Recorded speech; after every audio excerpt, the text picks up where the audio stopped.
listening to Radio Sputnik. Telling the untold.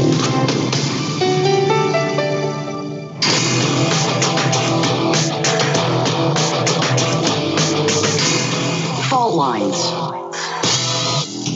Live from across the divided states of America, it is time now for another edition of the most disruptive show covering news, politics, events, and more from all sides of all political aisles all across our country and from everywhere across our globe. In the independent corner, I am your political analyst, Shane And in the left corner, I am the indefatigable, a burning ember in the darkness, your political analyst, Jamarl Thomas. And together we are Fault Lines with Thomas and Stranahan. All right, in the headlines this morning, hope everybody's having a good morning. First up, in COVID news, at least 1,703 new coronavirus deaths and 64,375 new cases were reported in the United States yesterday. I'm going to point it out, still low numbers, relatively speaking. 1,703 is definitely up from yesterday. It's just below 1,000 deaths, but way lower than numbers we saw last week of around 4,000.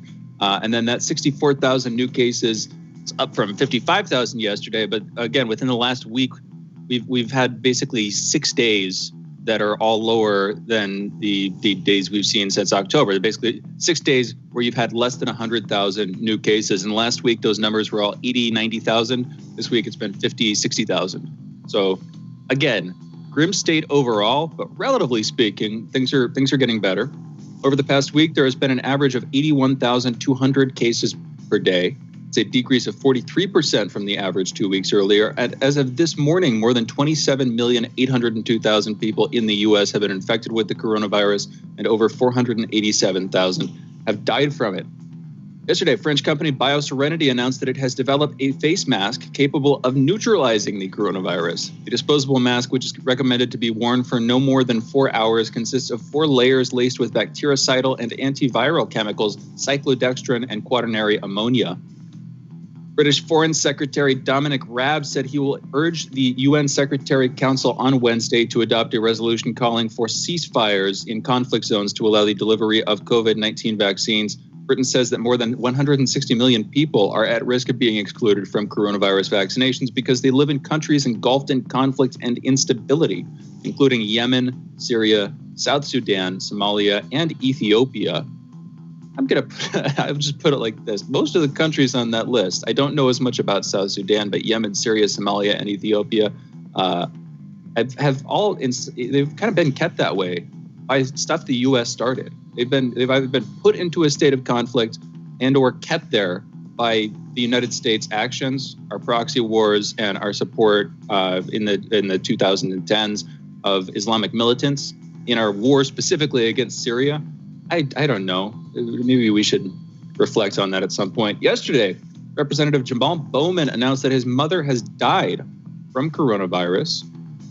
In New York, Attorney General Letitia James, who most may have recently heard of, other than her Trump lawsuits against Trump, also for releasing the info that Governor Andrew M. Cuomo had undercounted the deaths. His administration had artificially lowered the overall their numbers, basically, for the number of people who died in nursing homes. Anyway, she came out with a new lawsuit against Amazon on Tuesday for allegedly failing to protect its workers in 2 New York City facilities against the COVID-19 pandemic. She accused the company of shoddy contact tracing and poor cleaning. I wonder if she's ever been in touch with our guest on this one. Gosh, I'm spacing on his name, Chris Smalls. Wonder if she's ever talked to Chris Smalls. Because he's a big organizer working on that stuff right now. And if you remember this, his push to unionize different Amazon facilities, the Congress of Essential Workers, his group there, he came about because Amazon wasn't doing a good enough job with COVID prevention at one of their facilities. Anyway, it seems like a natural fit, and it seems like the kind of thing he might be trying to do.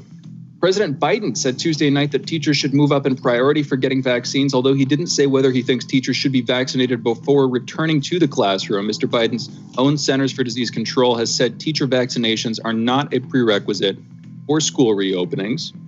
And despite the insistence of cities and states that they have enough personnel to administer COVID-19 vaccinations and that their real challenge is with supply, as many as 3,700 active duty troops have been standing by to help get shots into the arms of Americans at future Federal Emergency Management Agency sites, with scheduled deployments to Texas, New York, and the Virgin Islands. But the severe winter storms that have blanketed Texas with snow and ice caused unexpected vaccine crises that might be eased with more help. In Houston, more than 8,000 COVID-19 vaccine doses nearly went to waste after a vaccination storage facility lost power. Officials distributed 5,000 doses while a portion of the supply was rerouted to Rice University. The country of South Africa has begun to roll out the Johnson & Johnson vaccine. This comes after they canceled their plans to release the AstraZeneca vaccine following news that that vaccine had significantly reduced efficacy on the new strain of COVID circulating in the country. First batch of 80,000 Johnson & Johnson shots are expected this week, with delivery of 500,000 doses in the next 4 weeks. That will be followed by an additional 20 million doses of the Pfizer vaccine in late March.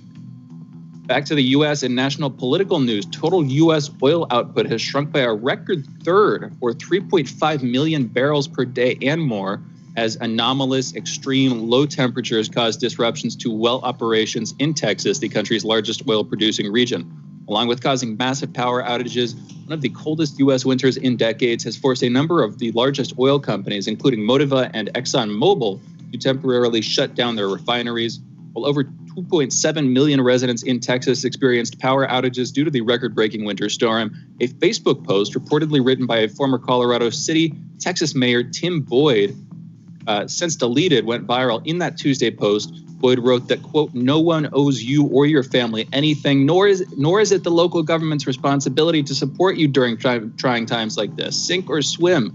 It's your choice," end quote. The official reportedly added that he was, quote, "sick and tired of people looking for a damn handout," end quote.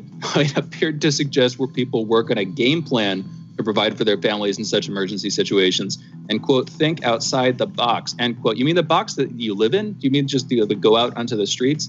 I mean, this is their job. Maybe this is a job that he's thinking that we shouldn't have given to him, if he's one of the sort of more hyper-libertarians who thinks that even like the most extreme of public utilities, for instance, power generation, is not the responsibility of the government to administer and oversee in some way. But, I mean, we're going to be coming back to this tomorrow. I know you've got some thoughts on this. Yeah, that's unhinged. That's utterly and entirely unhinged. Any collective can come up with what they want as their responsibilities. That guy could, if he had the prevailing point of view, could make that argument, and the public, if it agreed with him, could go with it. It's subjective. But what's not subjective is the consequences of that choice. And yeah, that's let the weak die off. That's what we're back to.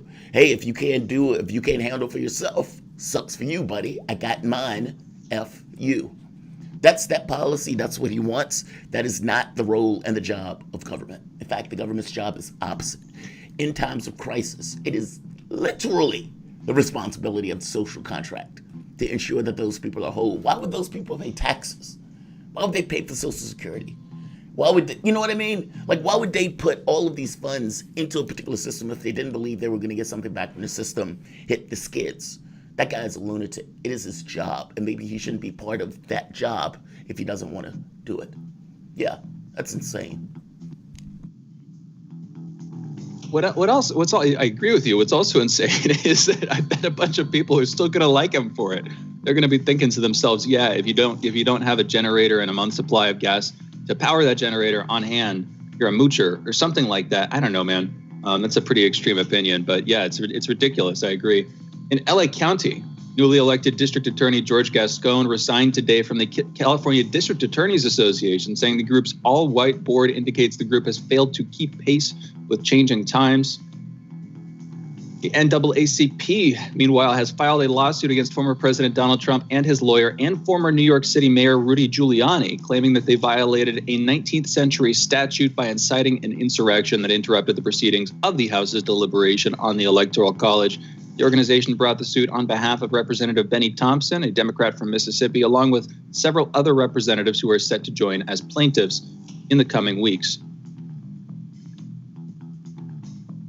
And in our next story, in international news, yesterday the Treasury Department announced that the U.S. has formally removed the Houthis from its list of global terrorist entities. The U.S. State Department has called on Yemen's Houthis to halt their offensive on a major Yemeni government stronghold in northern parts of the country. They urge the militia to cease all military operations, other quote-unquote destabilizing actions, and turn to negotiations. We'll put it like this, removing the Houthis from the sort of our designated terror list is interesting and in its own way big. Now, of course, we've been backing the Saudis as they've been engaging in a proxy war with Iran over Yemen. Iran, by and large, has been supporting the Houthis, and the Saudis, by and large, have been trying to take over control of that country. So we've been backing the Saudis, and now we're pulling out on the other side of the Trump administration. But in the process, that war, as far as I can tell, is still pretty darn hot. Dozens of people dying every other day or so, multiple stories over the past couple of weeks, over the past week, really, specifically since Biden announced that we were pulling out. So are we trying to calm the Saudis down? Well, there's something else with that. So far, too. Do you remember, a lot of people make the argument that the reason that the United States is in the Middle East is because of Israel, not because of other Middle Eastern ideas. And, there was a rocket attack in Iraq. And the question becomes, is the United States and other people going to start blaming Iran for that rocket attack, despite the fact that, they would basically say there's another group that's associated with Iran that did this rocket attack. I don't know if you've heard about this, but it's a certain question about what's going to be Biden's response. Now, Biden apparently hasn't even called Bibi Netanyahu yet. Isn't that amazing? Like think about how much of a sycophant Donald Trump was to Netanyahu. And then Biden comes in. Now, the argument, Rick Sanchez made this argument last night, or they were basically, or Galloway even made this argument, that basically Biden doesn't have the same relationship with Netanyahu that Donald Trump did. And that because Donald Trump was such a sycophant, but also because of the things that Netanyahu did during the Obama administration, Biden has taken somewhat of a dull lens towards him. This is fascinating, right? Because he hasn't called him. And usually this is like thick as thieves in regards to the relationship between the U.S. and Israel. And look, it could be because Netanyahu might be going to prison. It could be that. But either way, it's an interesting result. And the question becomes, what does Biden do about that missile attack if he does anything? Or for that matter, does he downplay it and pretend it didn't happen? So, this is, the bottom line is, I do not see the United States seriously walking away from its relationship with Israel. This might be compared to Trump, who, like you said, was a sycophant who recognized the annexation, Israel's ownership of the Golan Heights, a region of Syria, and moved the embassy to Jerusalem, and whose son, Jared Kushner, once had Benjamin Netanyahu sleep in his bed, not while Jared was in it, as far as I can tell, but they're just family friends going back. So there are like multiple ties and multiple extreme actions that, of course, serve to benefit Israel. So Trump was sort of a standout in that sense. But if we're going to keep doing this thing where we push back Iran, try to push back Iran through proxies and condemn Iran at every turn whenever they do something either directly or indirectly, keep up the sanctions, all that stuff, we're fitting in with Israel's policy. We're fitting in with Saudi Arabia's policy. It's just our tactic, and that tactic has not changed, even though, like you say, Biden and Netanyahu don't appear to have had a call yet. That's my take, at least. In a sort of related headline here, Israel's New Hope Party, headed by Gideon Sa'ar, a leading challenger to Israeli Prime Minister Benjamin Netanyahu, hired several consultants from the Lincoln Project in January as campaign advisors in Israel's upcoming parliamentary election. Sa'ar stated on Tuesday that he is reviewing his ties with the founders of the Lincoln Project, a Republican group that opposed former President Donald Trump and whose leadership has been engulfed in a sexual harassment scandal. Last week, revelations surfaced that the Lincoln Project knew about allegations of sexual harassment involving John Weaver, one of its co-founders, for several months before acknowledging them publicly. To bring people up to speed on this, John Weaver appeared to be grooming like young adults, young male adults and teens, really, up to the point where they were the age of maturity, asking them about their bodies and things like this, and then engaging in like sexual favors back and forth. Anyway, Lincoln Project's leadership pushed him out, but the damage is more than done at this point. And there's an internal battle over at the Lincoln Project, which of course was founded as the sort of most prominent Republican splinter party splinter organization under Donald Trump, anti-Trumpians to the core. Anyway, interesting story there. Secretary General Antonio Gutierrez has recommended an increase of nearly 3,700 military and police to bolster the UN peacekeeping force in the Central African Republic, saying the conflict-torn country is at a quote-unquote critical juncture. And last headline here, thousands of people have taken to the streets of the Haitian capital Port-au-Prince and other cities for renewed protests against the government. They lit barricades of burning tires and debris, demanding the resignation of President Jovenel Moise. Some demonstrators were reportedly injured as police fired rubber bullets to disperse them. And with that, we've got a lot more headlines here, but that's all we have time for. Those are our headlines. You're listening to Fault Lines with Thomas and Stranahan. We need to go into a break, and when we come back, we'll be in our soapbox segment, getting into a conversation with Jamarl. Be right back. Fault Lines. Want to know how international issues fit into local ones and how local issues fit into international ones? With the historical context to tie them together, we're bringing it to you all by any means necessary. Tune in weekdays from 2 to 4 p.m. Eastern Standard Time to hear me, Jackie Lukman, alongside my co-host, Sean Blackman. By any means necessary, your guide to connecting the social, political, and economic movements shaping the world around us.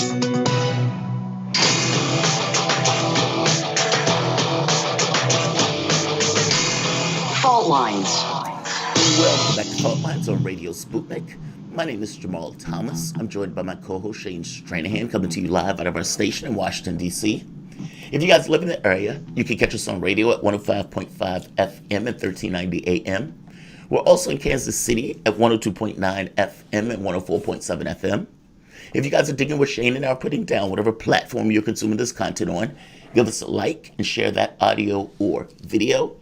If you want to join in on the conversation, you can send us a chat, a tweet, and of course, you can reach us by phone at 202-521-1320. That is 202-521-1320. Your engagement helps make this show what it is, so definitely don't be shy. And as you guys can see, I am back on my own platform of dominance, but it clearly is not my platform, since it can be taken from me on a whim for the most ridiculous of reasons. Nevertheless, while I have this platform, I will use this platform diligently to be the integrity in the news cycle, something that mainstream media does not necessarily do. I will take a human perspective, I will take a citizen of the world perspective, and I will be perched at the edge of the world and be as honest as I possibly can. With this perch, I'm looking at Texas. Now, I've said on more than one occasion that I would be perfectly okay if Texas ceded from the union, if Texas made a vote one day and said, you know what, we're leaving. You guys are going to be 49 states. We're going it alone. I would be like, yes, go for it. I would have no issue with Texas going it alone. Texas would have to pay for its military. Texas would have to pay for its health care. Texas would have to pay. It's a debtor state, meaning it gets more money than it puts into the federal coffer. So it was going to have to make up that gap somehow. Texas isn't going anywhere. That's just something that they say for political effect. Despite the fact that I'm okay with Texas going, I also look at Texas as part of the United States.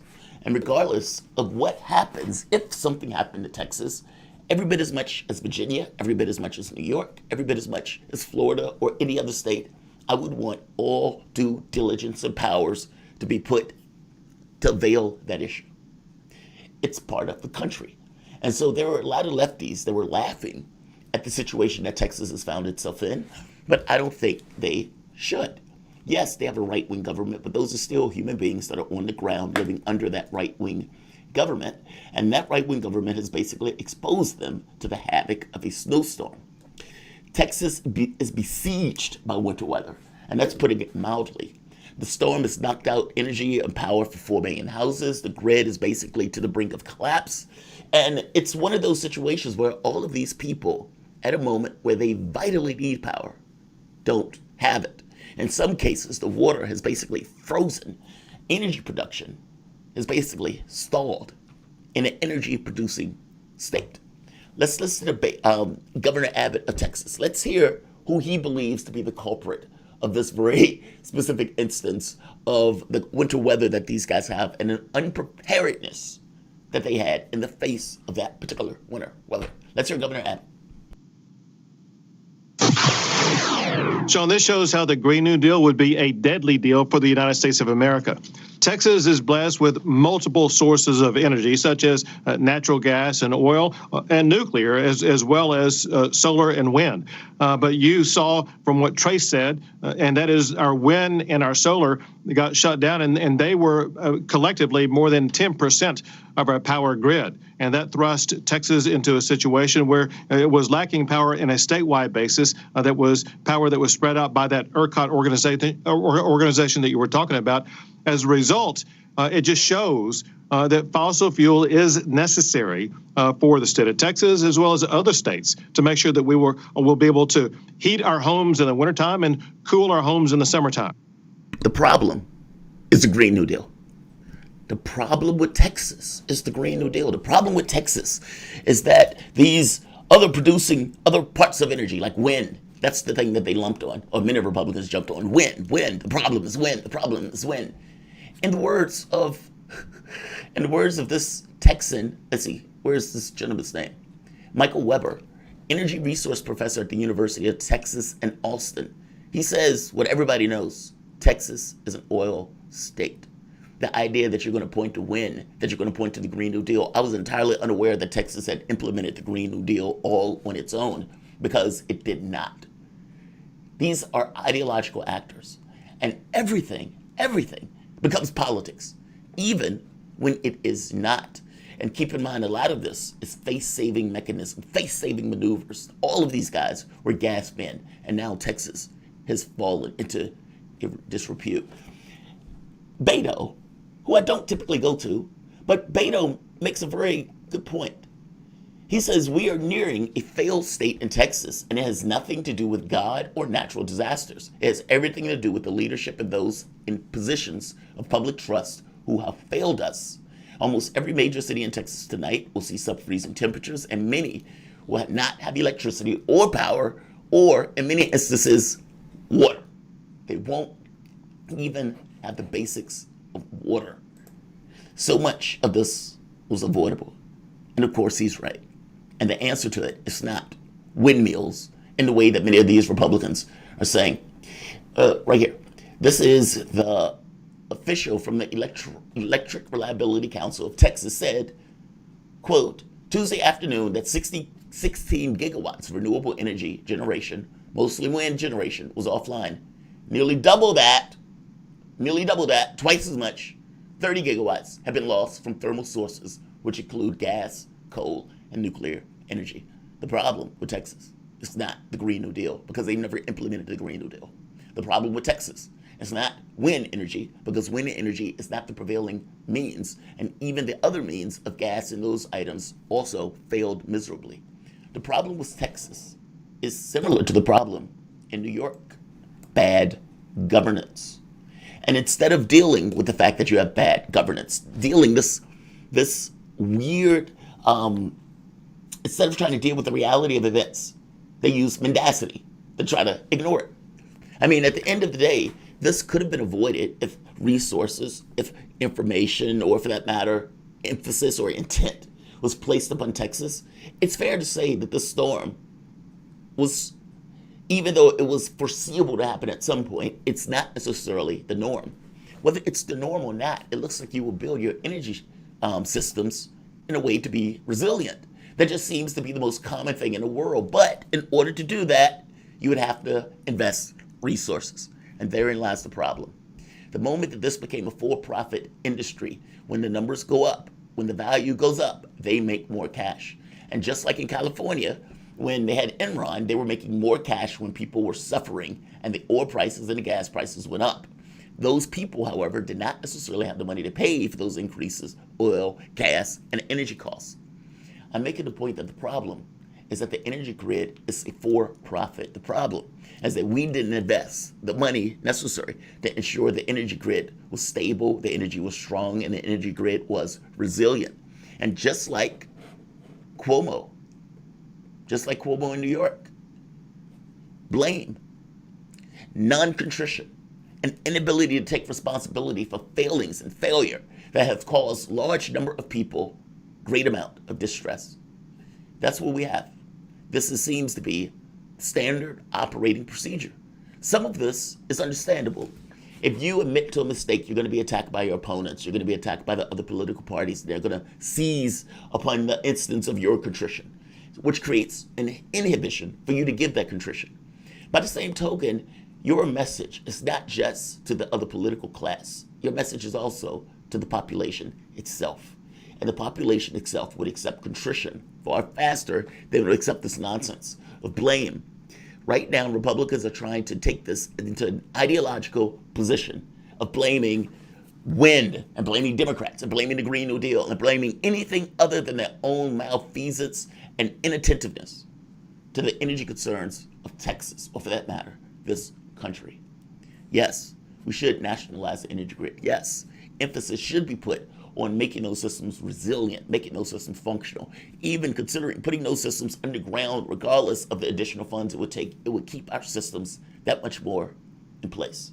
This is not a fault of a Green New Deal, a policy that hasn't even been implemented, let alone in Texas. This is malfeasance of governance. This is a failure of governance, a failure of leadership, and a failure of predicting the completely predictable. Of course, Texas at some point is going to get hit with a winter storm.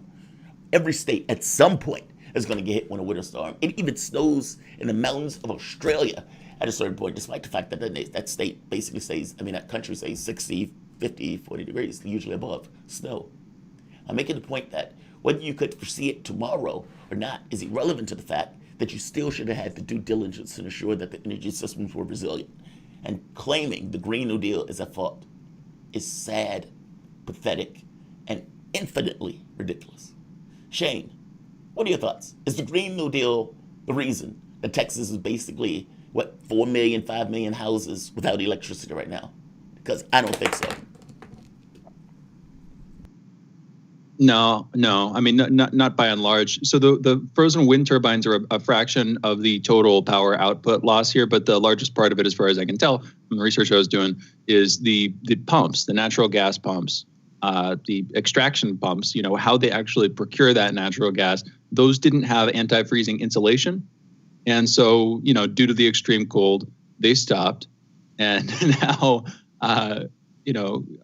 politicians, congressional representatives from the state are blaming it on wind turbines because that's a convenient political excuse. There are problems there. Some of those wind turbines were frozen. You lack that power. But as a percentage of Texas's overall power needs, it's relatively small. And it's not the largest slump that's been caused by this extreme cold. Now, granted, this is extreme cold, and it's kind of unpredictable that this happened, but they should be prepared for the unpredictable because the consequences of not being prepared are so damn high, and what it's going to cost to get those oil pumps retrofitted or fitted with insulation, I don't know. That's something I'm sure they're thinking about, and a lot of people are scrambling to figure out right now. But in the meanwhile, blaming it on green energy doesn't help anybody, in my opinion. Yeah, that's my take. It's absurd. But this puts you in mind of another side of this, though. Al Gore stuff. Like where Ralph Nader is that it's like Al Gore lost because of Ralph Nader. Al Gore lost his own state. Al Gore lost like 50,000 votes or something in Florida among Democrats. And yet they use this as a political dodge. It's the same thing. It's no different. It's Cuomo saying it's everybody's fault but my own. It's the exact same thing. It is basically these guys not like withering exponential consequences of nature itself. And these guys not willing to deal with the consequences of that, so they just blame. This is appalling. I hear you, but and this people are turning this into a political football, and not the least of which are the Republicans who are blaming this on a type of energy that's, of course, historically associated with Democrats. So I'm not blaming any one side here. This could be seen as a battle between the coasts in the center of the country or the flyover states or whatever, or a battle between Texas and the politics of the rest of the nation. But at the end of the day, there are, like you said, many millions of households, many millions of people in a life-threatening situation here. And in my opinion, that is like 90% of what's actually important at the very least, probably more like 99%. And I just think it would do us well to not forget that. You know what I mean? Not saying you have.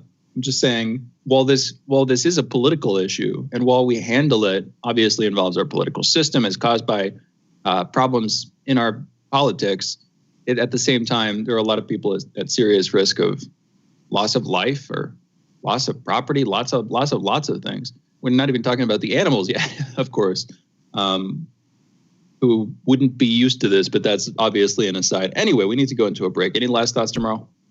No, I do feel where you're coming from on this. I guess I look at it as it is our responsibility as a collective to ensure that those things are done. And that shouldn't be up for a profitable thing. That should be something that's just due diligence. There are things that go beyond the issue of profit. If you need to eat, that goes beyond the issue of profit. If you need electricity, that goes beyond the issue of profit. And there's some things that should not be held up to this standard. And so I feel where you're coming from. That would turn into an argument, because I would be like, what is anybody actually profit? Are the oil pumps, the people who own the oil pumps, are they profiting from not being able to extract oil and sell it? Well, they I don't think they are. deregulated Texas. And many of these things are for profit now. It's no different than Enron, where Enron, basically, when the numbers went up, they're losing money. The cost went up. Yeah, but they're losing money. That's the thing. They are losing money by not being able to extract that oil. So whatever the cause they're losing money now in the snowstorm. They weren't losing money before. Yeah. The snowstorm is the thing that changed. That's an environmental change. So. Yeah. Well, but is it the snowstorm's fault then, or is it the pursuit of profits? Because they're losing a lot of money right now, I'm sure. Hey, what are you talking about? And if they were trying to I don't know how much over the course of the year, and then all of a sudden they had a snowstorm. It's not like it just, Now they're losing a bunch of money, and therefore I don't see how but I'm saying in the beginning, nobody expected a snowstorm like this to hit. They were basically able to fleece the public. Yes. Bam, snowstorm. And they didn't take the responsibilities. It's just like in California, where these guys weren't cutting the leaves and everything else because they wanted to make a profit. Then there's a forest fire. But are they fleecing themselves? I don't think this is the equivalent of the forest fire in California, because in the forest fire in California, I don't understand either who directly benefited or who lost a bunch of money and was responsible. It doesn't. I don't see the analog here. I don't see how it. Do you know what happened relates? In this case, you had in people California for the snow, whatever for reason. The fire. Yes, I was there for part of it. Yes, okay. I was there for part of it. With that, basically, they didn't do cutting the leaves. They didn't cut the branches. They didn't do any of that stuff that they were supposed to be doing. That would have been done if it was basically up for public ownership. I'm making the point that the same thing is true in Texas, where they weren't doing due diligence to ensure that the systems were up to date and everything else, because they were looking for profits. A lot of California. My uncle's a we were running out of time, but my uncle is a firefighter in California for years, retired now. We talked about this stuff extensively. A lot of California land is public owned. So whether it's the government on public lands or whether it's private entities who own this stuff, that issue is a big issue. And there's other stuff like the drought and the pine beetle that comes in and just destroys entire forests and leaves them basically standing firewood, susceptible to fires. And so they've been trying to do controlled burns, but California as a state has relatively strained resources in a weird way, and a bunch of public corruption and inefficiencies on a high scale. And yes, there are definitely problems with how the companies have handled this stuff too, but there are problems all around. It's not as simple as reducing it to the pursuit of profit. That's my take. We got to go into a break. But let's go to a break. We're going to disagree on this. Totally. All right. You guys are listening to Fault Lines with Thomas and Stranahan. We will be back in a minute, continuing a conversation on economics, although a different side of it with our next guest, Steve Grumbine. You're listening to Fault Lines. We'll be right back. Fault Lines. You're listening to Radio Sputnik. Epidemics and pandemics could kill millions of people, and they actually did. Centuries ago, deadly outbreaks called the Black Death, the plague of Justinian, and the Spanish flu ravaged countries, empires, and whole continents. Some of these diseases are still present around the globe. Others have become a thing of the past. Discover how these ancient and not-so-distant outbreaks from previous centuries differ from modern-day SARS, MERS, and coronavirus pandemics. Listen to our new series, Outbreak, the deadliest epidemics in human history, this week on Radio Sputnik.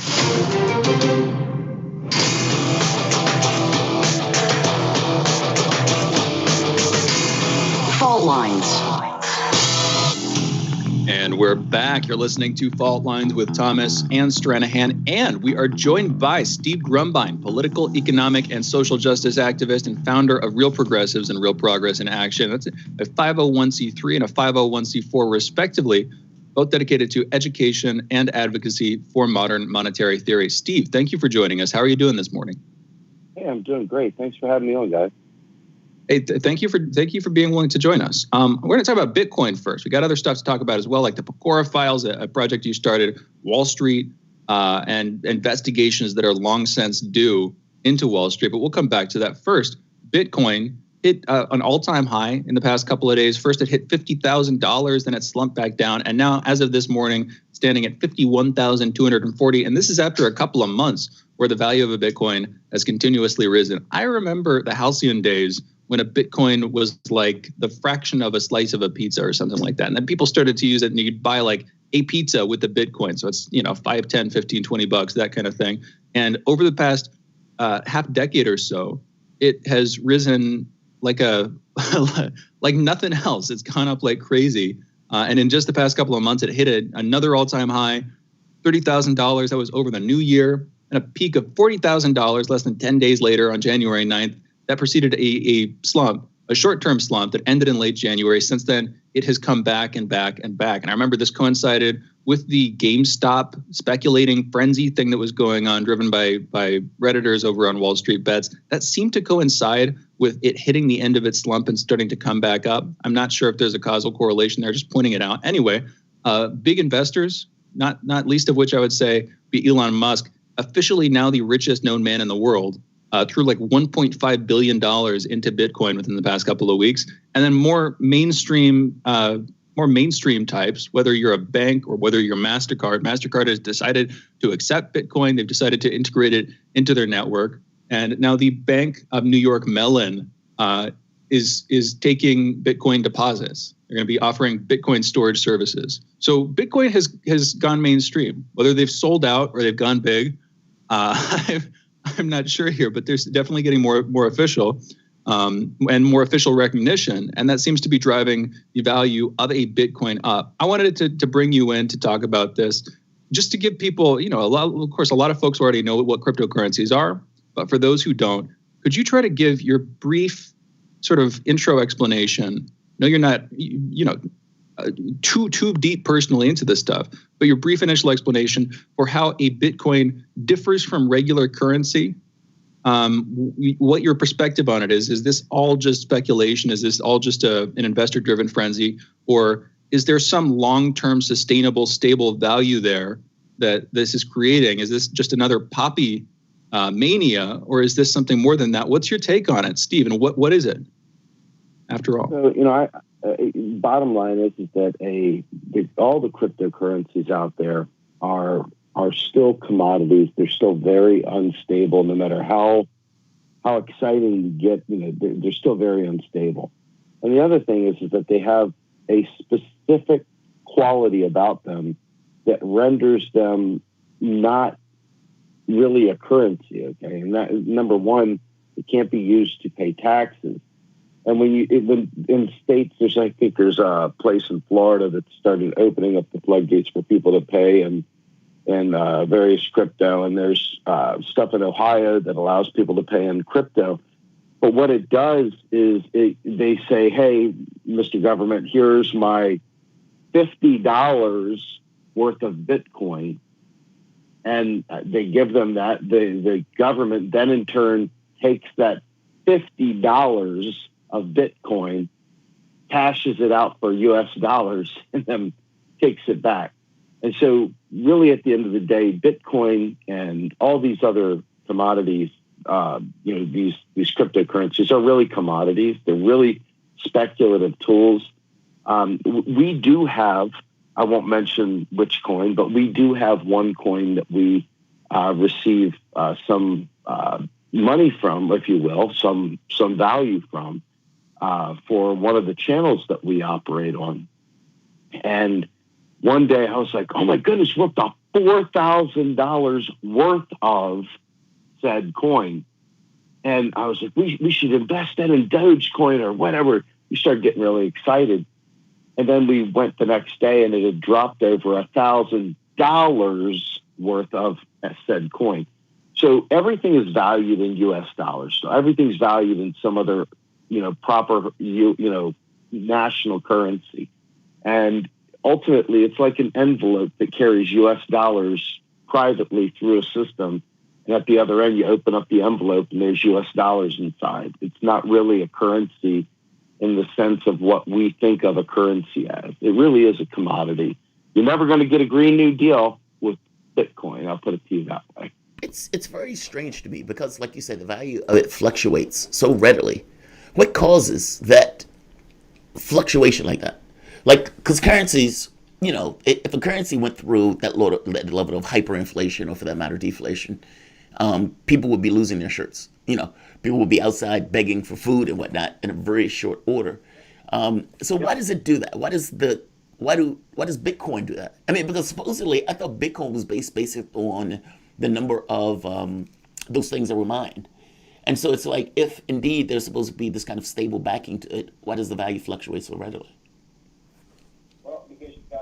Because you got old-time investors cashing in on new-time investors. It's the Ponzi scheme. It really is. There's a finite amount of Bitcoin that can be mined. The old-timers get to cash out, and that is what they're doing. They're, quote-unquote, cashing out, or they're moving on to a different coin. And if you think about it, it's not much different than buying 500 shares of AT&T and then saying, hey, I want a different risk position. I have a little bit more appetite for taking some bold gambles. So I'm going to go ahead and take my $10,000 of US dollars, and I'm going to turn that into $10,000 worth of Bitcoin and hope that it goes up.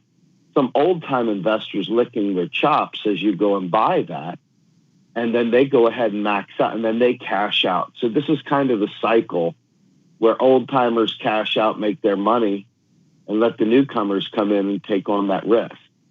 So it really is an investment tool. People that think of it as like, hey, this is a currency, I think that's a lot of poppycock, to be honest with you. See that? You like that word poppycock? That way you don't have to. I saw it, right. I was thinking it. I was like, good fix. Good fix.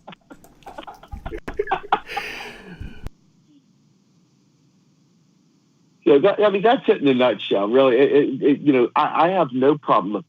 If I was in a position where I could invest money and I was looking to have a very, very safe investment, I'm going immediately to U.S. federal treasury bonds. There's the safest bet in the world. So why take the bet of Bitcoin? That's the thing that I never understood. Well, it's like people created an entirely new currency. It's the risk to return, right? It's the risk to return. I think, yeah. I mean, with like he's talking about with bonds, it's extremely safe, but the value is extremely low. I forget where it is, but it might even be lower than inflation or something like that. But regardless, it's relatively close. So on the other hand, you have something like Bitcoin, for instance. Correct me if I'm wrong, Steve, where you can throw money into it. It can go to nothing very quickly, or it could be driven again, like we've seen. If you'd invested $1,000 when Bitcoin was worth pennies back in the day, I'm not going to do the math because I can't do it that quick. But it'd be worth who knows how much money now, millions easily. Yeah. Steve, I mean, what's your take? Paper millionaires came about. I don't know if you remember the .com bubble. It had lots of that kind of stuff going on, and people would drive up the cost of dogwalking.org or something like that, or make me a paper mache balloon.com.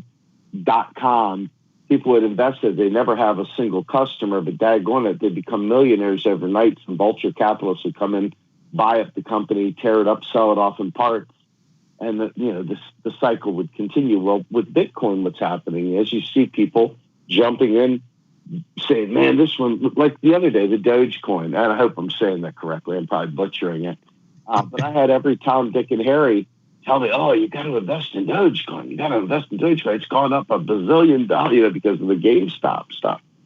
And so, from that angle, I mean, hey, if you're trying to have an investment portfolio, I mean, there's money to be made here if that's what you're doing. But there is an incredible amount of risk. because it isn't stable. And really it is gambling on like a football game. It's largely the same thing. That's the difference. A U.S. dollar, you're not waking up wondering if the U.S. dollar rose 50%. You're waking up the next day knowing you got to pay your mortgage, and the mortgage is at $1,500 U.S. dollars. And that's that. And if your dollar, suddenly you woke up the next morning and your dollar went from being worth $1 down to worth 5 cents, you wouldn't be too happy. Well, with Bitcoin and stuff like that, you almost expect it. So it's just this is why it's impossible to consider Bitcoin a currency. And I think the debate is over. I think there's some, people still wearing members only jackets out there trying to tell you about this stuff being a currency, but the average person knows it's an investment tool. And for those people out there trying to mass transactions, they know exactly why they bought it. They bought it for the ability to conduct operations without eyes on it. It just really comes down to what you're trying to do. And I don't think I've heard anyone out there really, really believe that Bitcoin was equivalent to $1. They want to believe certain things, but people that know just go, okay, cool story, bro. I hear what you're saying, Steve. We've got to go into a break. And by the way, for those, thank you for joining us, Steve. We'll be back with you in just a minute. For those listening, we're not giving investment advice. Very clearly, we don't know what the value of this stuff is. Any of that. We're just trying to talk about the fundamentals of how it works and why we've seen this crazy investment frenzy in it. But I want to come back on this actually. To get into the Pecora files as well. But we've seen that over years of its growth. And it's one of those weird, if it's a Ponzi scheme, it's an extremely open Ponzi scheme because people have been calling it that for years now. And yet, despite resurgences, it has continued to reach highs. And I think that has to do with the fact that it's based on the blockchain, which it is in some ways its own topic, although it's wetted at the waist to cryptocurrencies and to the idea of a cryptocurrency. But some people will pose, I want to talk about this on the other side of the break, some people pose the idea that the blockchain is a sort of deeper revolutionary concept. I want to hear your take on that, Steve. You're listening to Fault Lines with Thomas and Stranahan. We will be back in a moment on the other side of this break. Fault Lines. Yo! So, Sean, what do you want to talk about today? Well, Bob, that's easy.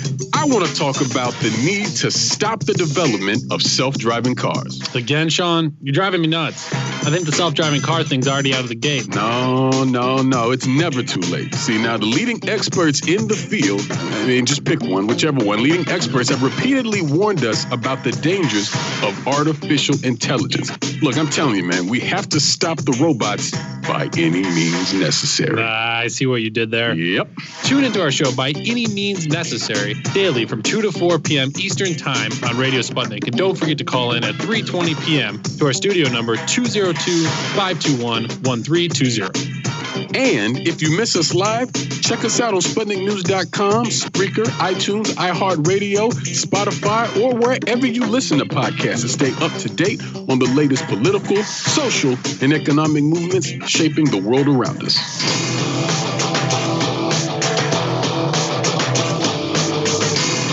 Fault Lines. And we are back. You're listening to Fault Lines with Thomas and Stranahan. And we continue to be joined by Steve Grumbine, political, economic, and social justice activist and founder of Real Progressives and Real Progress in Action. Those are a 501c3 and a 501c4, respectively, both dedicated to education and advocacy for modern monetary theory. And by the way, you can and you should follow Steve on Twitter at SDGrumbine and at Real Progress US. Also check out realprogressives.org. When we closed out, I brought up the idea of the blockchain, which, as far as I know, we actually hadn't even talked about in the last segment. Of course, we're talking about cryptocurrencies, but again, very deeply tied to that idea is this idea of a blockchain, which many people have posed as a sort of more independent foundation for providing various services digitally, for building apps online. The way that a blockchain works is it varies. I'll put it like that. It varies between different services, but generally, as far as I can tell, most of the time it is tied to the creation of cryptocurrencies, where whether it's proof of work or proof of stake, there are various systems for sort of creating each link in the chain. But basically, in a lot of the versions, as you create a cryptocurrency, it creates a sort of new ledger, a new addition to that blockchain, and you can use that sort of sequence of that series of transactions, that series of creations to record certain things, and therefore, again, in a super broad sense, it may be inaccurately in some ways, what you get is a series of records that you can build applications on. You can link the foundations through the use of some of these cryptocurrencies, through the use of some of these blockchains specifically, like Ethereum, for instance. Ethereum, one of the major cryptocurrencies, build themselves early on as creating an alternative for the foundations of building apps, where you're literally building your app in a language represented by the blockchain on the blockchain. Anyway, a lot of people have proposed this, especially in light of censorship and what many see, including us, as the increasing suppression of free speech, as a way to build out an alternative internet that is connected to the one that we all use, but that has different and arguably safer foundations.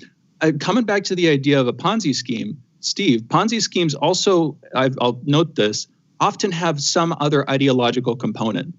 And in the case of a cryptocurrency, if it is a Ponzi scheme, I would say that the blockchain provides that ideological component. But I want to get your take. Is the blockchain genuinely revolutionary as it's being used in some cases? What's your take on that, Steve? See, I think the blockchain technology is absolutely fantastic. I see, as a project program process engineer kind of guy, I see blockchain as a technology, a tool, a solution to potentially many problems, including voting. I see blockchain operational in banking in general. Like, I could see switching from US dollar cash into a form of blockchain. And I'll just throw this at you. This is a discussion that maybe some have never considered. But creating quote unquote dollars with timers on them, basically. If you don't use it, you lose it. And it dies after a certain period of time. That would prevent pooling of extreme wealth at the top. So there's a lot of great opportunity there to fundamentally change how wealth is accumulated and so forth by moving regular standard currency to a blockchain ledger. That doesn't mean you speculate on it. We're not talking about blockchain as the currency. We're talking about blockchain, the technology, you see? And I think the fundamental difference between the two tends to be that, people view the Bitcoin and stuff like that as through a different lens. But you could use the exact, in fact, there are central banks that are out there in the process of trying to understand how to create that state-based currency through the blockchain itself and how they would manage that.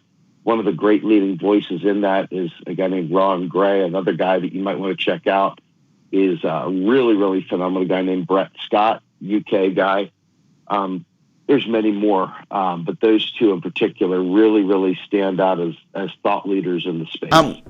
Steve, the putting a timer on the cash is an interesting concept. This goes to the whole idea of the speed of money. Like, how fast does money get into the economy? How fast does it move? How fast do people get rid of it? And I think you're trying to make the point of trying to get an incentive to invest that cash as opposed to save that cash. I don't think, how does that ever get over the finish line? I mean, because basically the situation exists now. Meaning, if they put out taxes, that's some of a way to try to pull money back from the wealth of the uber wealthy. And we can't even get that done. Like, we can't even get the basics of tax policy done. That seems almost like an impossibility of getting them to put a quota on their cash, as opposed to these guys going and, having multiple lifetimes of wealth. I mean, I understand the logic of it, but it also seems impossible. There's talk across the whole terrain, people from different ideological perspectives that are looking at the extreme inequality in the world, not just in the U.S. I mean, this is a global phenomenon. I mean, I'm sure you've seen the images of the champagne glass. You've got that big, huge, wide glass topper. I agree with you. I guess I don't see the wealth of this world as seeing that as an issue. That's my only point.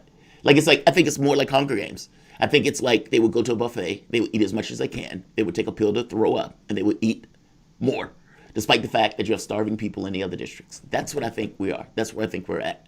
And I think I don't disagree with you, brother. But the thing is, I don't think the wealth of the nation sees that as a problem. I'm not sure that it's just wealth, right? I mean, people, you got to understand that people are still innovating. People are still trying to solve problems, whether they're wealthy or they're not wealthy. The question is, can those people that come up with these ideas, be it rich or poor, actually make them stick? And you're right. I mean, everything's an uphill battle. I'm not even sure how I feel about that timer being placed. You know what I mean? There's just a lot of interesting ideas out there that are being considered and looked at.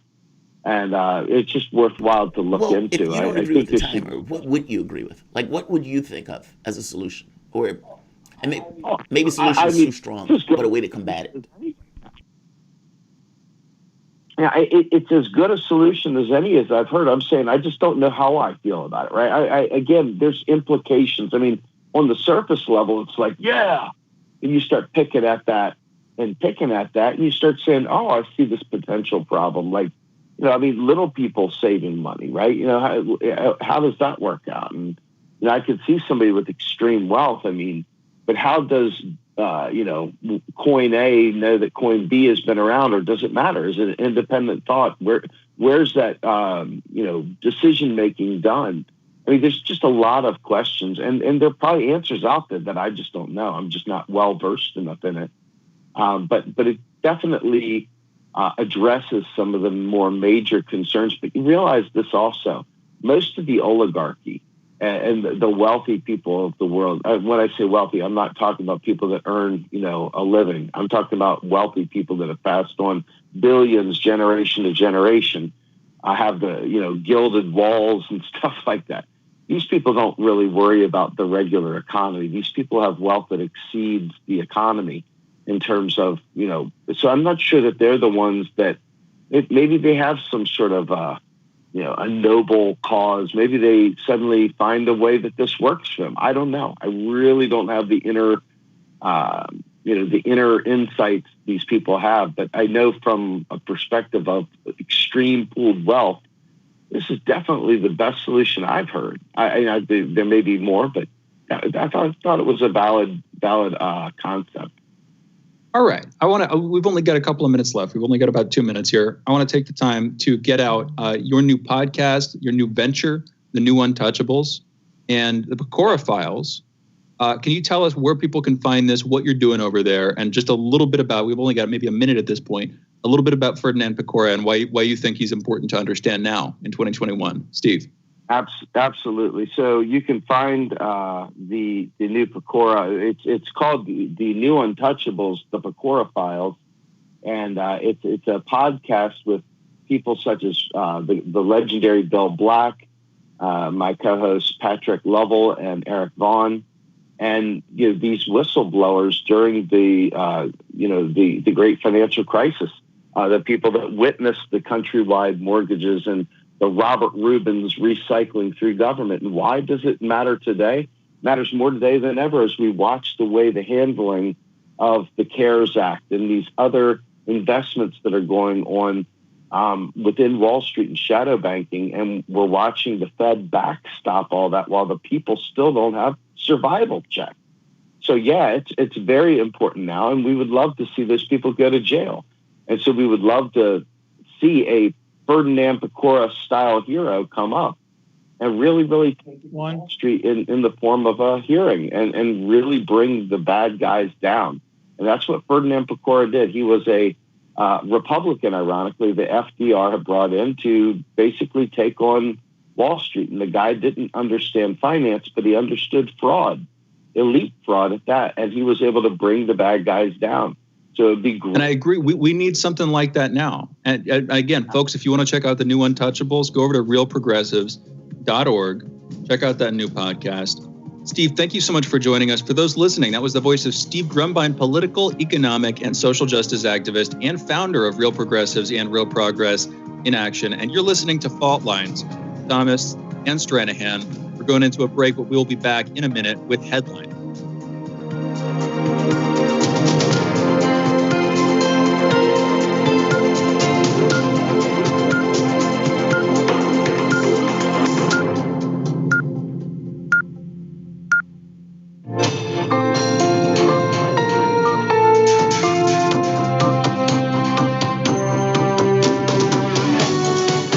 Listening to Radio Sputnik.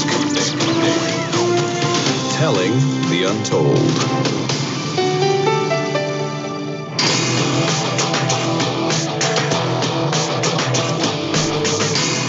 Fault lines.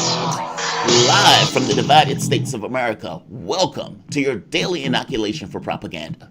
In the left corner, I am the indefatigable, the ever-vigilant, the last antibody to a sick and seizing political system. I am your political analyst, Jamarl Thomas. And in the independent corner, I am your political analyst, Shane That Stranahan. means you are listening to Fault Lines with Thomas and Stranahan. It's getting about time where I need to change that up. We started that at the beginning, and I feel like the show is taking on a new lease, and that opening needs to be remodeled. Just a thought. Just as I was saying it, I was like, this could be changed. This could be altered. But let's do the news. Let's get to the headlines. In the news, at least 1,703 new coronavirus deaths and 64,375 new cases were reported in the United States yesterday.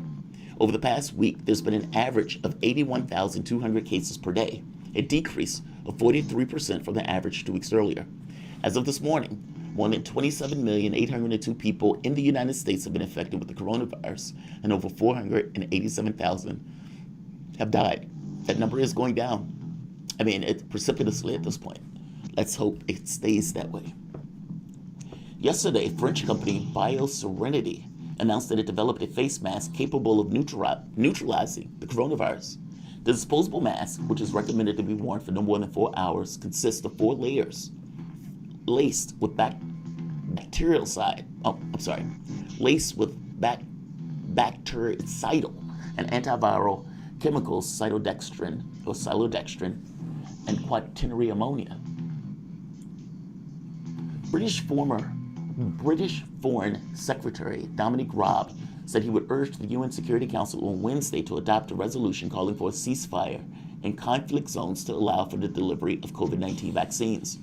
Britain says more than 160 million people are at risk of being excluded from coronavirus vaccinations because they live in countries engulfed in conflict and inability, including Yemen, Syria, South Sudan, Somalia, and Ethiopia. We should point out that Yemen, Syria, Somalia are a direct result of U.S. involvement. The New York Times talks about when Obama gave the green light to Saudi Arabia to basically attack Yemen and assisted in that attack using weaponizing disease to basically destroy that country. With all the weapons in the world, Saudi Arabia couldn't destroy basically the poorest country in that region. Same thing with Syria. Obama gets involved. 500,000 Syrians end up dying in a civil war that we basically nudge on in a coup attempt. South Sudan, troops in Sudan, troops are in Somalia. Ethiopia, I'm not entirely sure about Ethiopia, so I'm not going to guess on that one. But yes, it needs to be said that, yeah, we have involvement in those. Yesterday, Representative Jamarl Bowman announced that his mother has died from coronavirus. That's greatly sad. I know I felt when my grandmother passed, and I couldn't imagine dealing with my mom passing and still having to work and do the job. My heart goes out to Bowman on this.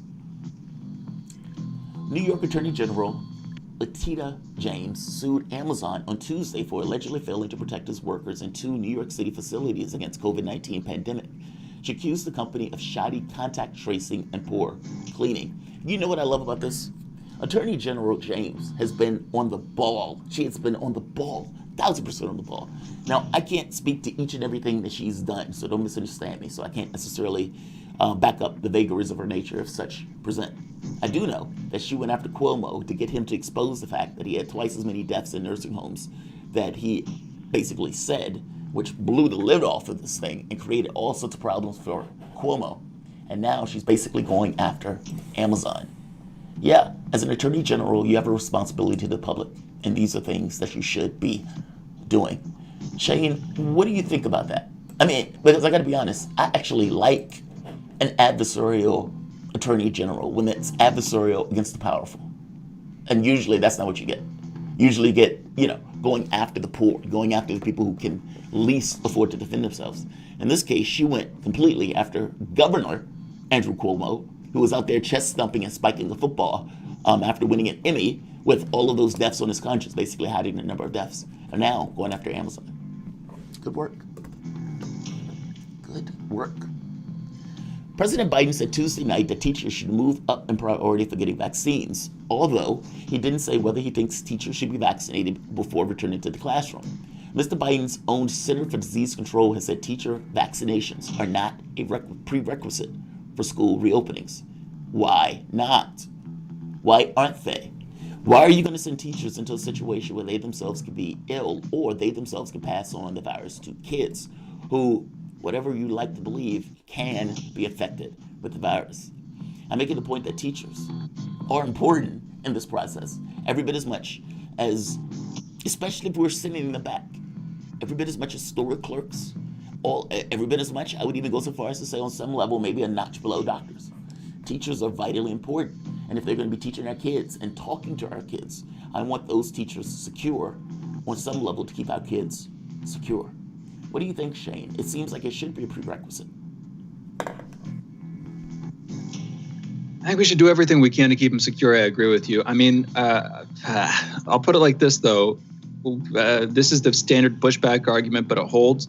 You get a lot of kids who are severely suffering because they're not able to hang out in person. Now, it's been, almost a year at this point that people have been in various states of lockdown. That's like almost a year of development in a sort of warlike, not warlike, but a wartime-like state where you're held at home, basically not able to do much. On the one hand, tough bees, people have TV, they have ways to engage themselves, but on the other hand, are those ways actually good for them? But on the, I guess I'm sort of lost in different perspectives on this one. In my opinion, what everybody could agree on is that if we can move on renovating and dramatically improving the nature of our education system and making it easier for people to both engage in online learning, learn stuff online, as well as have like other ways of engaging with other people. In the past couple of, this is a bit of a segue, but in the past couple of centuries, we've moved to this increasingly regimented society where people hang out with other people of their age group. They're put into groups with people in school based not on inherent ability or interest or pretty much anything else other than what age you are, which is unnatural historically. That's not good for society, I would argue. And they're also forced to learn things in a certain order, regardless of their individual ability. And it's basically because that's how you have to run it, because it's a bureaucracy. And it's too difficult for a system, let alone an individual. An individual would have much more ability, but it's too difficult for a system to judge and deliver what people need on an individual basis. But if you had more people working on it, and of course this is a big push in the education system, if you had more personalized learning systems, which you could do a lot easier, I think, with the help of tools online, with the help of digital tools that help people to sort of self-sort into different categories. There's just a bunch of room for remedies there. And ideally, we would be using this as a time to seriously pursue those. And maybe some people are. But as it is, it seems like the conversation is stuck on whether or not kids should be going back to schools as they currently exist. In my opinion, that's the wrong way out of this. I don't know. What's your take on that, Jamarl? I'm not lost of perspectives on this one. I'm pretty clear. Those kids should stay out of school until it gets to the point where those kids, those teachers, those janitors are safe. And as it being unnatural, I don't think it's natural or unnatural. That's putting a weird standard on it. There's all sorts of things you can say are unnatural and that people have in the past said were unnatural that just weren't. If people are doing it, by definition, on some level, it's natural because people are doing it and we're part of nature. I think I get what you're trying to get at, but I don't necessarily have an issue with people being taught in somewhat of a regimented way. It depends on what they're being taught. That's more important to me. But this is not really a conversation about what they're being taught.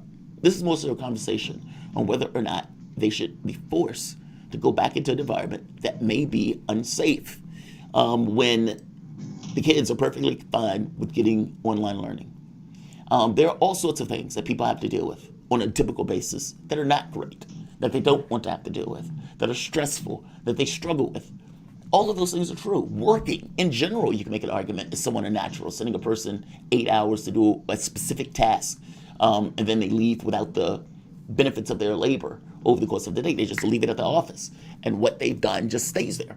I mean, that can be argued to be unnatural. Even the way that we get very specific in our understanding of things as opposed to being generalists. I mean, the unnatural thing, I don't entirely buy that particular argument.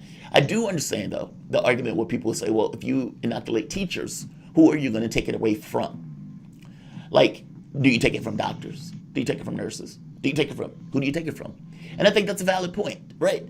I mean, we have finite supplies, and who do you use the finite supplies in order to get? Fair enough, I get that part. But I'm making the very basic point, though, that kids are adaptable. You'd be surprised. And I get that we want some ability for them to interact, some ability for them to get all that stuff. I agree with you entirely. But I don't think those teachers and those kids should be going back to school until they get vaccinated. I mean, the way Joe Biden and Fauci are putting it, that's supposed to take place within the context of this year.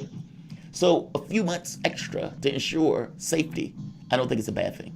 I just don't. I'm very clear on this part. Kids can survive all sorts of weird scenarios. I ended up being homeschooled for the last, year or two in school after being diagnosed with kidney failure. I survived the kidney failure. I survived having to deal with that. Kids have to survive all sorts of bad things. And in that very specific case, I wasn't hurt by doing the lessons at home. So that's just how I see it. You have an interesting take on this that I actually like. That's why I always bring you into these conversations, because I get where you're coming from in the sense that, look, I was homeschooled and it did me well, and maybe this is not the way school should be done. So I like that approach. I like that point of view. That's why I always bring you into these conversations. It's not that I'm picking on you. It's like, oh, this is a very particular point that Shane has on this, a very particular point of view. So I just like raising it. That's all. Let's go to the next.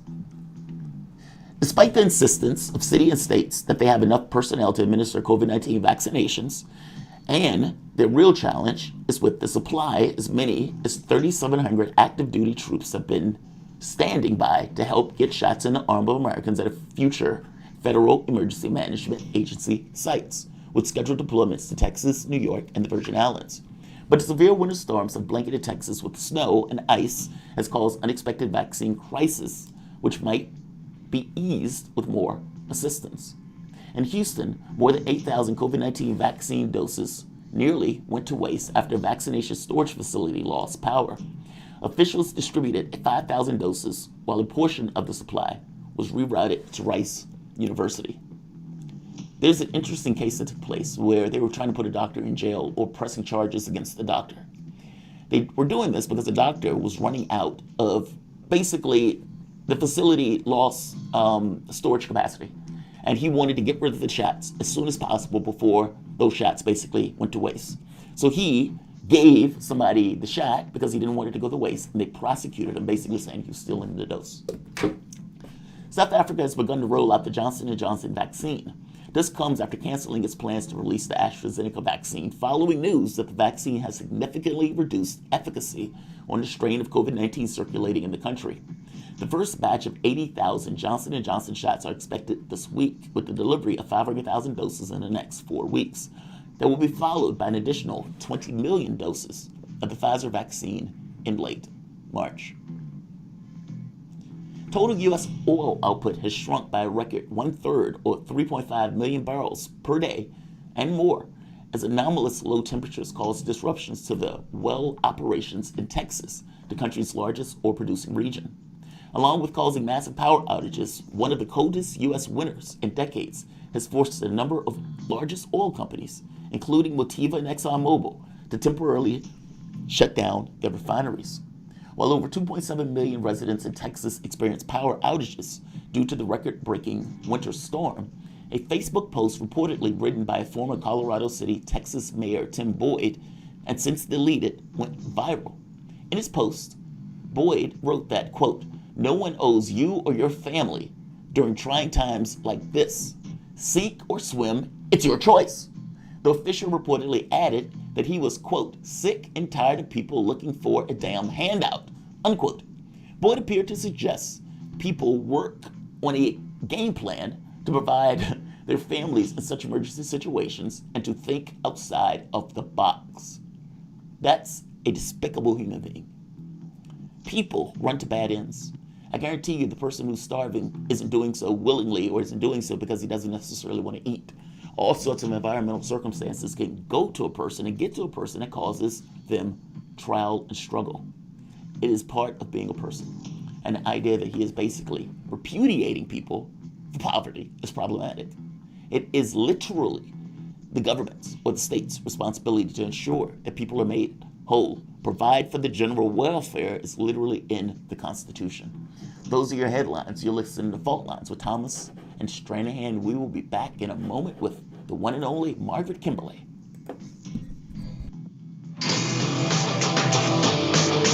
Fault Lines. Want to talk? Get in touch with us at radio@sputniknews.com. Shooting from the lip. We're taking no prisoners here. Real opinions for real people. Where we bring you people with controversial views, and instead of trying to cash them out, we actually let them expand on their views.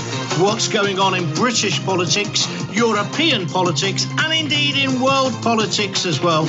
And wherever you are, whether you're a UKIP supporter, a Tory or Labour, everything is in turmoil. John Gaunt. Shooting from the lip.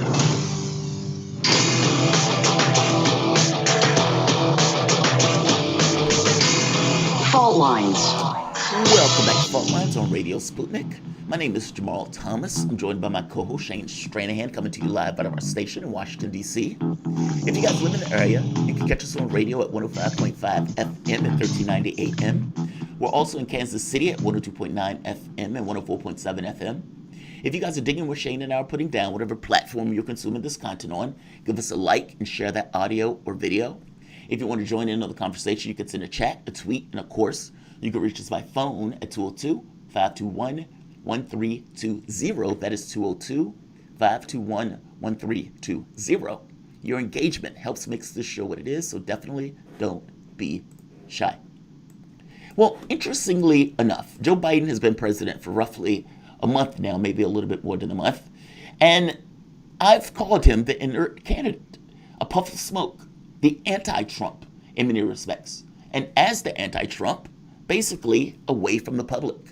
The largest part of the public has been focused on impeachment, and right beside that impeachment, we have a new president. That new president has been getting a huge rating boost off of being a new president. Joe Biden's approval rating has soared over the last month. Morning Consult has Biden's approval rating soaring to 62%. There's also an online edition of CBC All-American Economic Survey that focuses on Biden's agenda. That pulls in another 62%. The question is this deserved, and how long will this honeymoon last? I would make the argument that this honeymoon will last for a while. And if Democrats just do very basic things, not even anything extravagant, just basic to compare or give an alternative, they could win the next midterms. And they could win the next midterms not by doing anything fancy, not by doing anything extravagant, not even doing anything that they should do in the time of a crisis, of a pandemic, just by doing basic things entirely because of the comparison with Trump. I think the American public for the next several years are going to be looking at Biden and Trump from a comparative basis, not from the basis of what Biden should deliver. And as such, we'll get Biden and continue Biden with that bump. Joining us to have this conversation, I'm not sure where she falls on this, Margaret Kimberly, senior columnist and editor for Black Agenda Report and author of Prejudicial, Black America and the Presidents. Margaret, welcome to the show. How's it going? Everything's going okay. Thanks for having me back. Absolutely. We always enjoy having you back. You're one of my favorite guests, actually. So where do you fall on this? Do you think Biden's approval rating lasts, or do you think this rating is going to get cratered very soon? I mean, I personally, like I said, I think it lasts. And I think it lasts because Biden is going to be basically inert. And that if they deliver just basic things, by comparison, almost by comparison alone, they'll get credit for it. Even probably when they shouldn't necessarily get credit for it. For example, the 1.9 Trump stimulus, that should have been a floor, not a ceiling. That's kind of the point I'm getting at. It's a comparative thing where the public looks at them, and they look at Republicans or Trump, and they give Biden points just for not being Trump. What are your thoughts? Am I putting too much thought on this idea that the public gives Biden a honeymoon, or do you think I'm right on this? What's your idea? I think you're correct. It's unfortunate though that you are.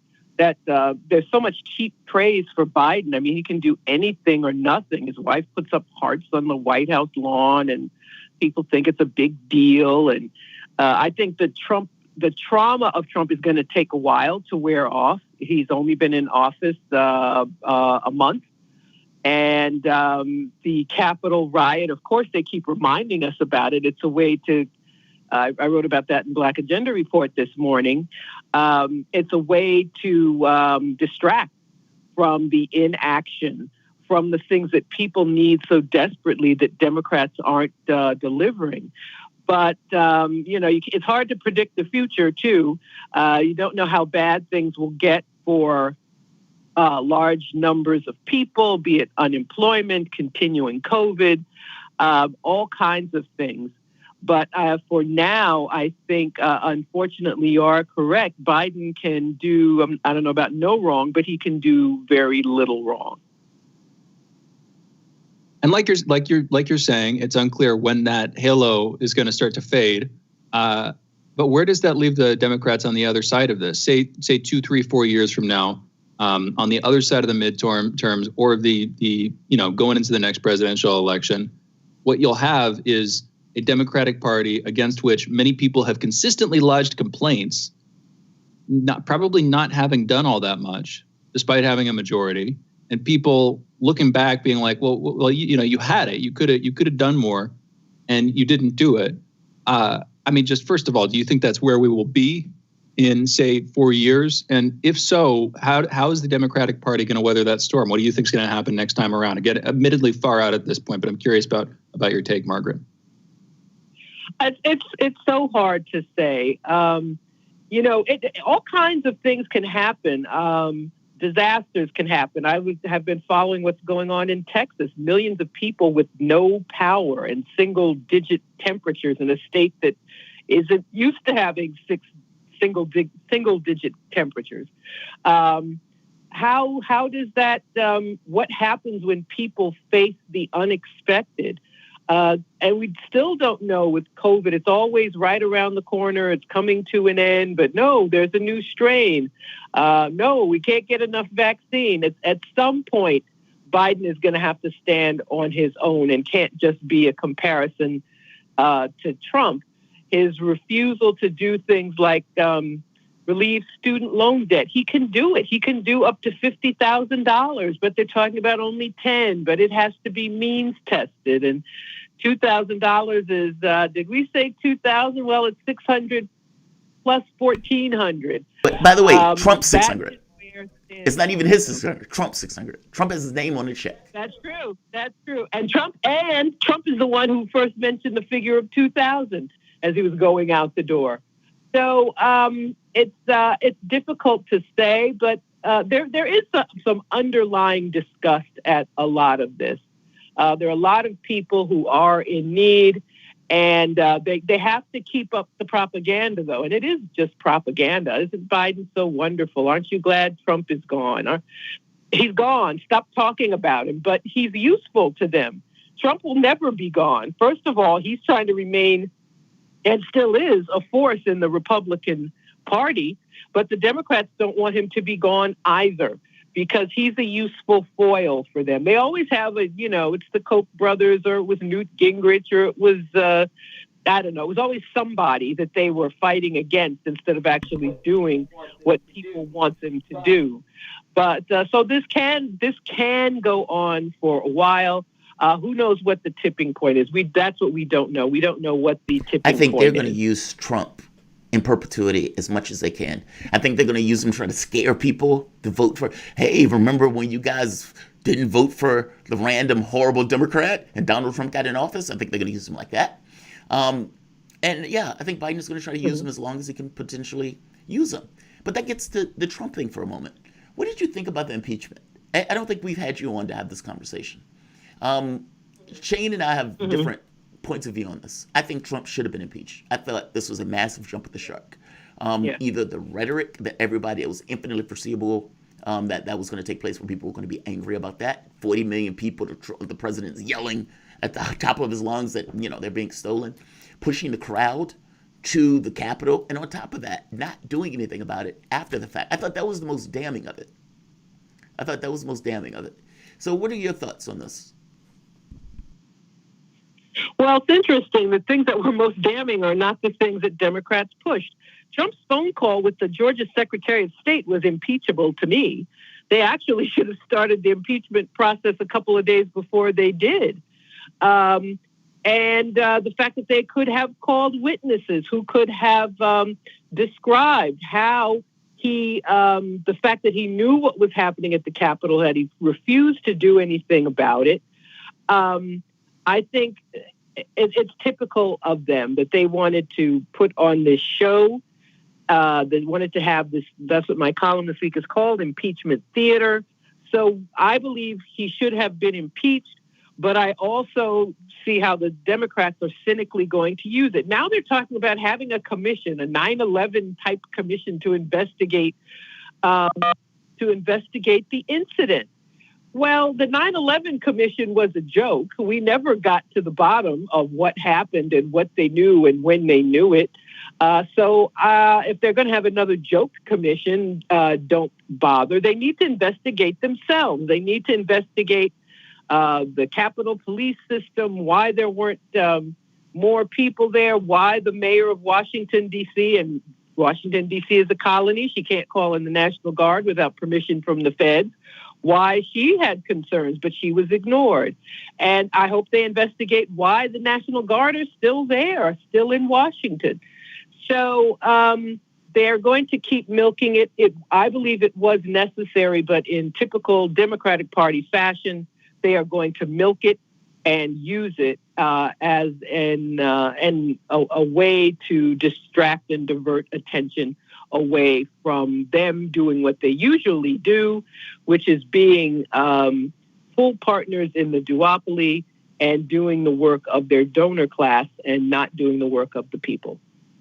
Yeah, and in a very real way, and this is a weird one to be in, the Democrats have a lot more to gain out of keeping Trump alive as a political figure than the Republicans do. Because if Trump decides to run again in 2024, and as far as I can tell, he can, the impeachment didn't go through, didn't preclude him from holding future public office, I don't see him winning. He's going to take, if he decides to do that, he's going to take a sizable minority, but he just scared away way too many Republican voters. He scared away way too many independents with what he did on January 6th. And, of course, the months before with his handling of COVID and the fact that this virus first came to prominence and spread like wildfire throughout his term.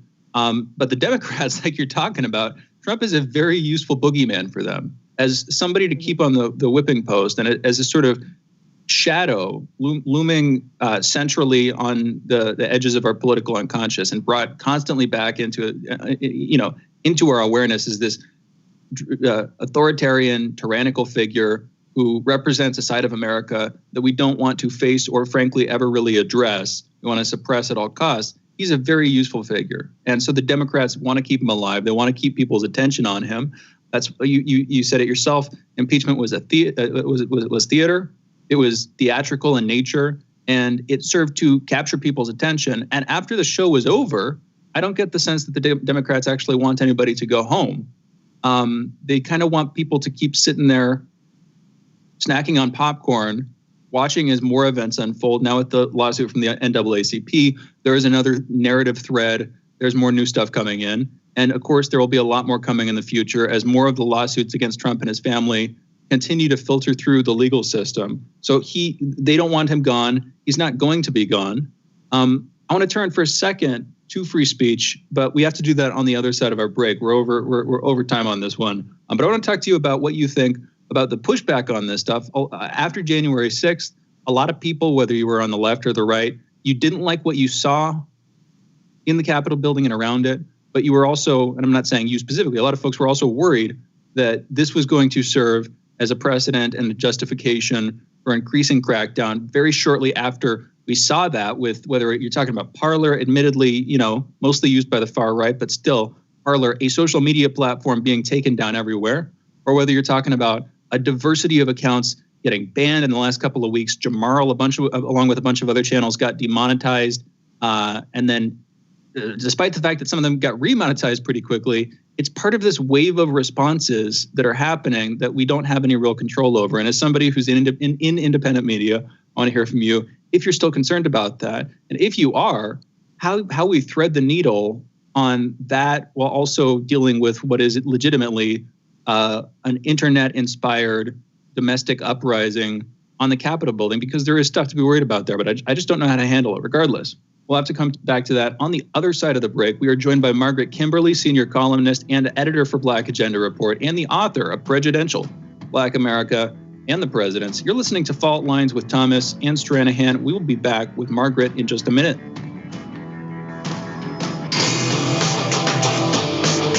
Fault Lines. We are above all the latest developments, and we don't take any sides. Radio Sputnik, telling the untold. Feeling kind of blue, but maybe also kind of red, and kind of purple, and kind of alone? You've got a friend on Radio Sputnik. Tune into Political Misfits from 12 to 2 Eastern Time, Monday through Friday, for news, politics, and culture without the two-party bias. Catch us daily on 105.5 in Washington, D.C., or 102.9 or 104.7 in Kansas City. Or find us on Twitter, Facebook, YouTube, Spotify, or wherever you get your news.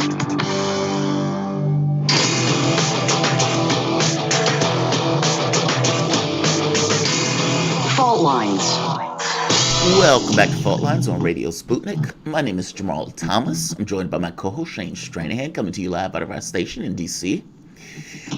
We've been talking in the last segment basically about Republicans and this kind of Trumpism, but not, or at the very least this kind of attempt to extricate themselves from Trump while also simultaneously keeping the energy that Trump gave to the party itself. This was demonstrated greatly by Mitch McConnell when Mitch McConnell basically says Donald Trump is practically and morally guilty. However, I won't convict because of a loophole. And he used basically a false wall because McConnell could have convicted. He just chose not to, splitting the baby. To discuss, we're joined by Margaret Kimberly, senior columnist and editor for the Black Agenda Report and author of Prejudential, Black America and the Presidents. And again, Margaret, thank you for joining us. Thank you. So we were talking about this kind of fight for the soul of the Republican Party, where you have elements of the party that are trying to extricate themselves from Trump and create a separation from Trump while simultaneously using the energy of Trump. Now, I remember Ted Cruz gets into an argument with a lot of Trump supporters. And in that argument, they basically tell Ted Cruz, we believe in Trump.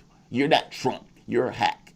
So when Ted Cruz turns around and cynically backs Donald Trump in that hearing, Ted Cruz knows that Hugo Chavez wasn't raised from the dead by a witch doctor of the CIA. He knows that. And yet, he would get up there and do that because he wants to pull that support from those Trump supporters. He knows that they're not going to let him go further than what he can go, so he will cynically get up there and do that. You also have Ron Johnson. Ron Johnson is basically whitewashing what took place. Let's play the clip of Ron Johnson. I'm going to get your take on it, Margaret.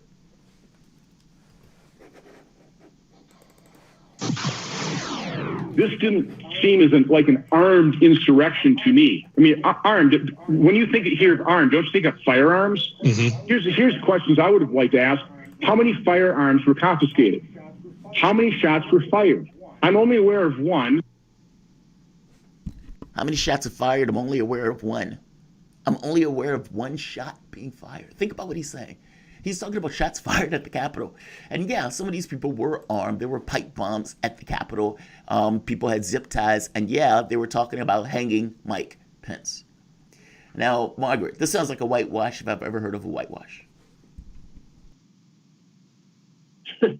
Yeah, it's true. Well, he's referring to the only person who got shot was one of the protesters. And I think, and while I'm very sad that this woman died for nothing, basically, I think you can call the shooting justified. They're in a spot. Their people still like Trump. He got 10 million more votes in his losing effort. More than 70 million people voted for him. Their people still want to defend him. And that is actually democracy. They're doing what their people want them to do. At the same time, they know that he should be punished, censured, impeached, something. So, and I don't believe he can ever run for president again. In 2016, he was an unknown quantity. He now is very much a known quantity. And there are more people who hate him than who love him, although there are millions of people who love him. So the Republicans have a difficult situation on their hands. They don't want to anger their voters, but they also, and I believe McConnell more than anybody, wanted to be rid of Trump. Trump made his life miserable in a lot of ways. I mean, they used each other, didn't they? McConnell got his historic tax cut, got his federal judges in office. He got a lot out of Trump. And Trump used McConnell too, but at the end of the day, he was sick of Trump. He knew his time was up. McConnell didn't want the shutdown that the federal government shut down a couple of years ago. So they have their relationship is broken, but the relationship that millions of Republicans had with Trump is not. So when Trump's name comes up, they are going to try to thread this needle and disassociate themselves, but at the same time, not too much. And for years there, it seemed like Trump was leading the Republican Party in a new direction. And admittedly, he did, but now it's fractured. And it seems like it's going to stay fractured. That leaves the party weak. And like we've been talking about, the Democrats, at least for a time, have that halo, but they're still fundamentally weak too. With both parties weak, I'm curious, we talked before about multi-party alternative to the sort of bi-party, uniparty conglomerate thing we've got going on, where both the Democrats and the Republicans fundamentally represent many of the same deep problematic interests. Military-industrial complex is the first that comes to mind, but there are others too. Do you see an opening for other parties to come in? And if so, how do you see that happening, Margaret? Well, there's always an opening. Everyone made a big deal about the fact that I think it was 61% of eligible voters voted. That means like almost 40% don't bother. And there is a lot of lesser evilism voting. There are many Democrats who don't like what the party does, who do want Medicare for all, who want the student loan debt relief, who want to cut the military budget. They couldn't even cut it a lousy 10%. So there is a lot of dissatisfaction, but there isn't right now the organization needed to create viable new parties. The Democrats, of course, they are still blaming the Greens for Hillary Clinton's failure in 2000, for their failures in 2000 and 2016. So other parties are painted as spoilers, and people may actually believe in most of what Greens, I'm a Green myself, want to do. But in the absence of that consistent organizing, that argument about being a spoiler will win out, especially having lived through the Civil War. Ralph Nader, for example. Like they kept saying Ralph Nader was responsible for Al Gore losing a race, that he didn't win his own state. And we're like hundreds of thousands of Democrats, or 50,000 Democrats, voted for George Bush. And yet it's Ralph Nader's fault. Right. That's astonishing. They use that stupid response all the time in order to obfuscate from their own failings. I mean, it's one thing to take policy that the public likes. Like you said, $50,000, elimination of student debt. And the reason why I think that this could last for Biden is because minimal policy at that point will be considered by the public progressive, despite the fact that it's minimal. So, yeah, I'll give you guys 10,000 off. 10,000 is better than zero, but when he has the capacity to do 50,000, it just seems so underwhelming. Tweaks to Obamacare are nice, but again, in the face of the responsibility of the government to take care of the American population and not doing that, nearly 500,000 people dead, well, it seems not enough. It always just seems not enough. And that is basically the Democrat selling point. Honestly, we are least worst. We are incrementally better. And because you guys have gotten so used to nothing, that incrementalism in and of itself becomes the thing that wins out. And that's unfortunate, because this is a moment where we should be knocking it out of the park. Honestly, if this is not a time to push for Medicare for all, when is? What do you have to think? I mean, what do you think about what I'm saying here? I mean, they use that, and unfortunately, people buy into that argument. Yeah, because there's just a failure of imagination here. But we are restricted in what we are told is a possibility. Any of the things that we really need, we're told, are impossible. Well, you can't cut the military budget. Well, you can't, he's doing his best. He can't, give you more, even though he, as president, he has the power to do some of these things. But doesn't the responsibility for this, especially over the course of the last decade, fall on some level to the left? Because Democrats are Democrats, but the left acquiesces. We continuously back these guys. When we back Obama, we back the Clintons of the world, we back the Gores of the world. These guys are basically looking out for their own self-interest or the self-interest of the people putting money in their pocket. And the incrementalism stuff is just a political ploy. And yet the left buys into it. Isn't the left responsible on some level? Well, we're told that you can't have that here. I mean, you can have, whatever they call their healthcare system just next door in Canada, but you can't have it here. This total capitulation. I mean, the problem with healthcare in this country is the insurance companies. They are the ones who tell doctors what they can and can't do, and we won't pay for that procedure, and we won't pay for this medicine, we'll pay for that medicine. They do it all the time. That's the problem. And they operate with no price controls whatsoever. So they charge whatever they want. And similar procedures and drugs are a fraction of the cost any place else on the planet. But we're just told that's not going to happen here, and people don't see a way out, so just accept it.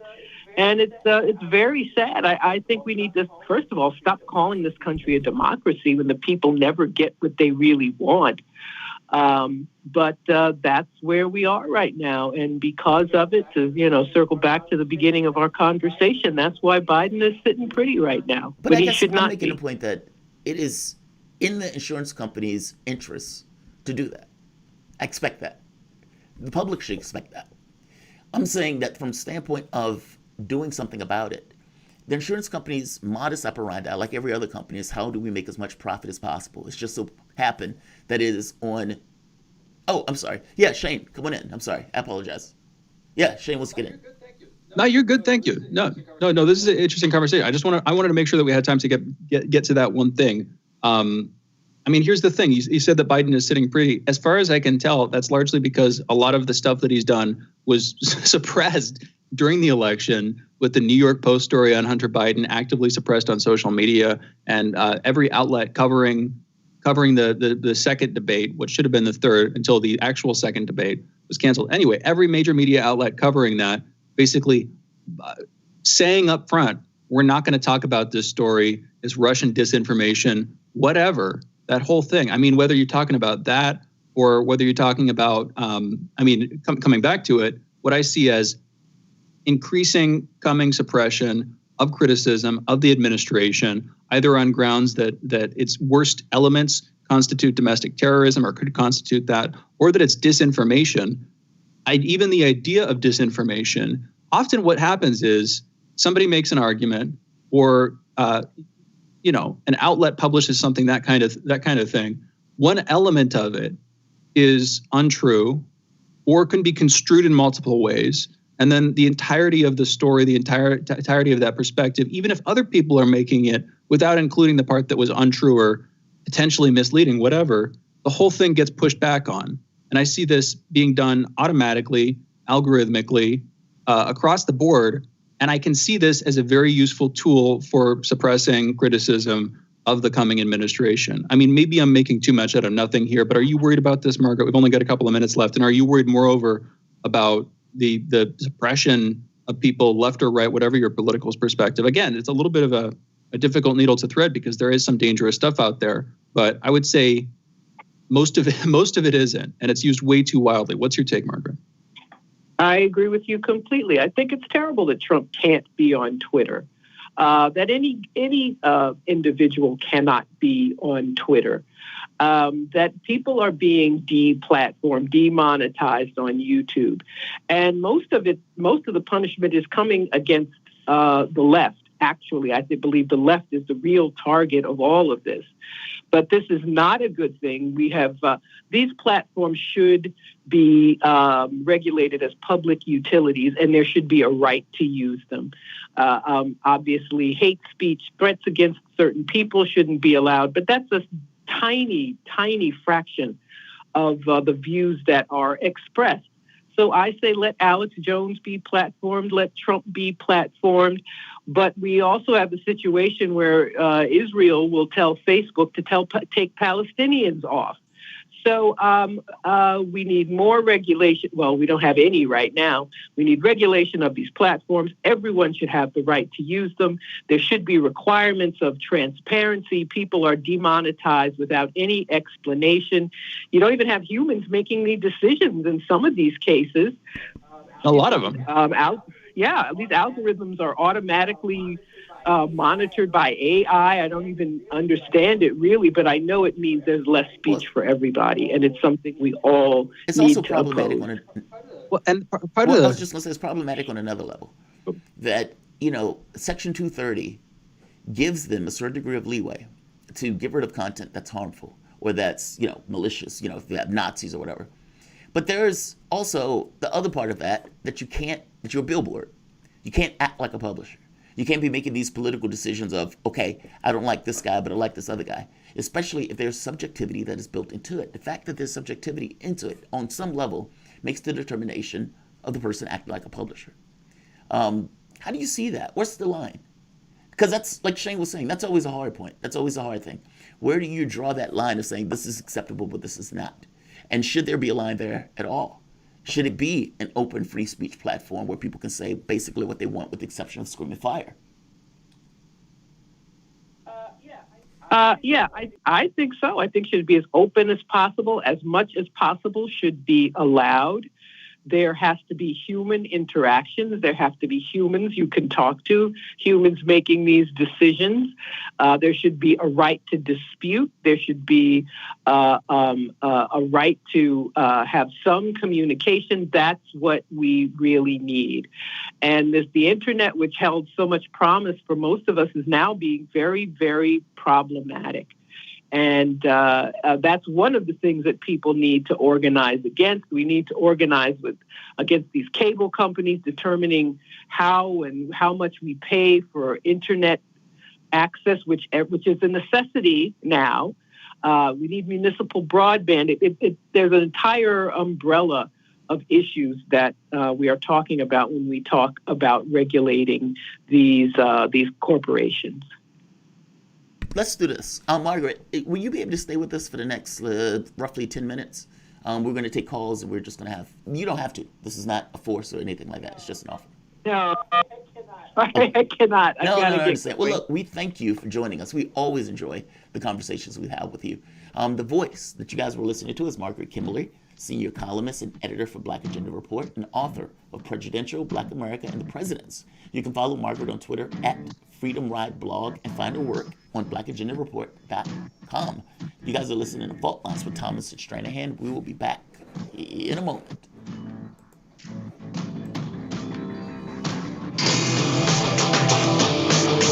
Fault Lines. Great shot. Even better. Let's get one more, just to be sure. Are you a young photographer the world needs to know? Bring your images to more eyes through the Andre Stenin contest. Open to both artists and photojournalists, there are dozens of categories to enter and compete for a share of serious prize money. And, more importantly, international recognition of your work. Learn more about how to enter at stenincontest.com. Point, shoot, win.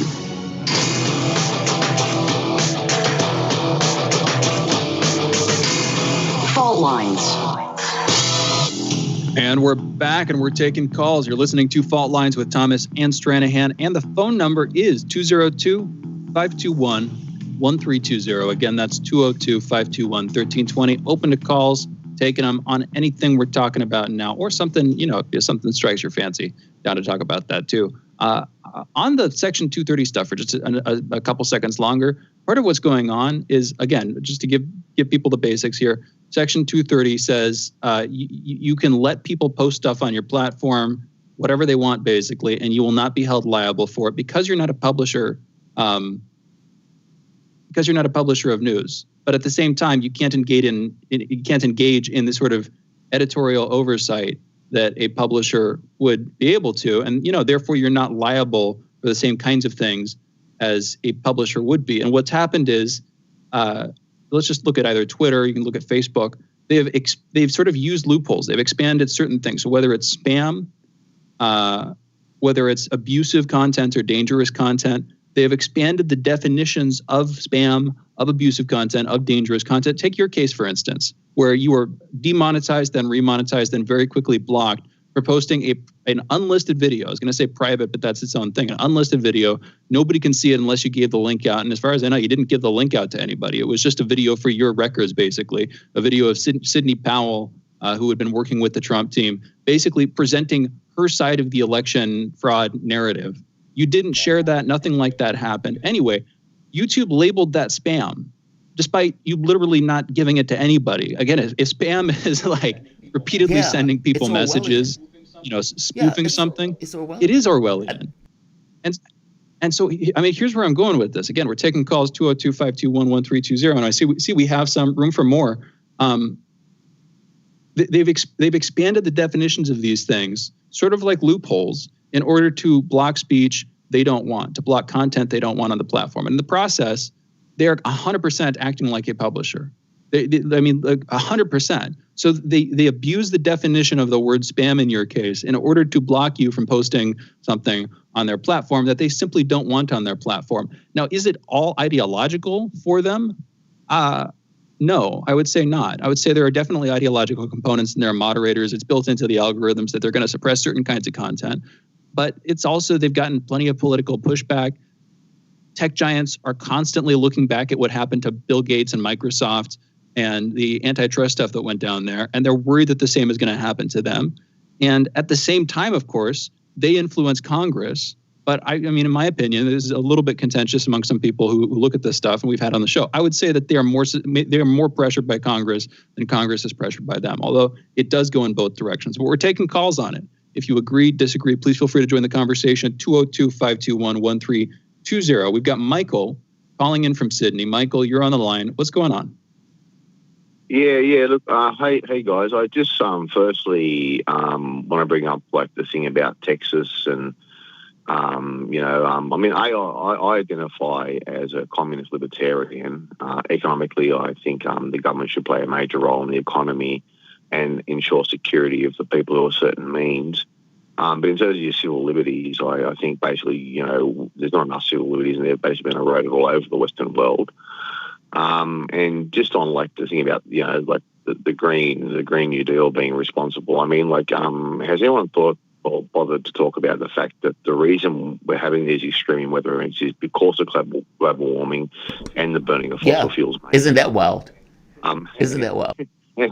Yeah, and secondly, I'd just like to point out, like for years I've suffered under different health hacks, basically, and it's sort of why I have this wild libertarian streak in me about civil liberties.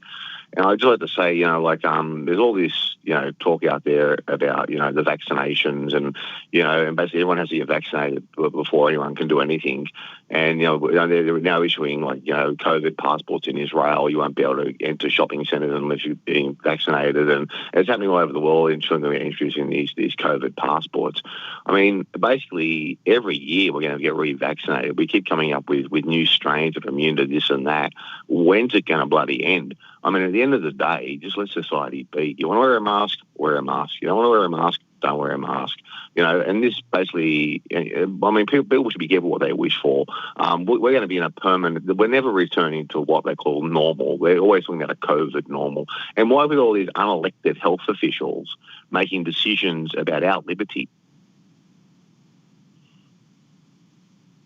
Well, because the elected officials aren't experts on this stuff. I mean, that's what it comes down to. And I have consistently criticized Fauci on the call to prevent people, to basically tell people you shouldn't wear a mask as a white lie, so that the masks, admittedly, it's a white lie, but so that the masks could be reserved for healthcare professionals who really needed them, who would have been the main conduits through which people got sick. I get that argument, but at the same time, he muddied the waters permanently.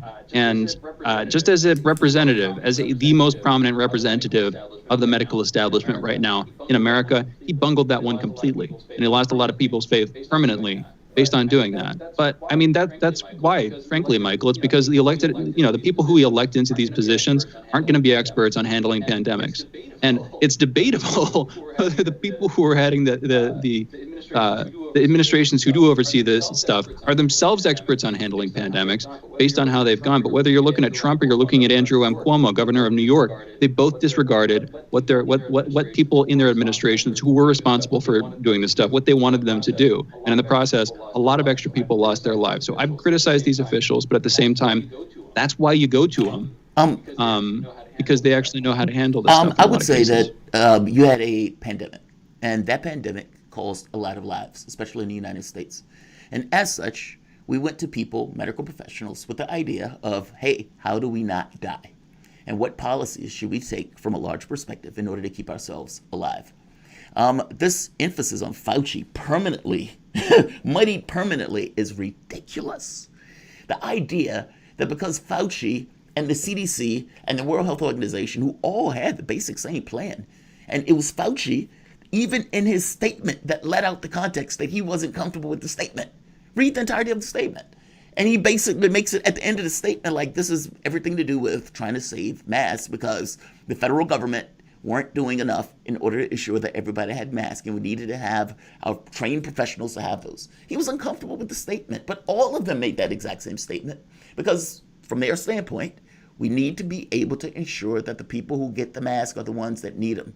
And as somebody who's going to a clinic, who every week we had to save the exact same mask and wear the exact same mask because they didn't have enough for over a week, I kind of see where Fauci was coming from. This wasn't a failure of Fauci. This was a failure of the federal government to basically ensure that the medical community had the things it needed to keep people whole.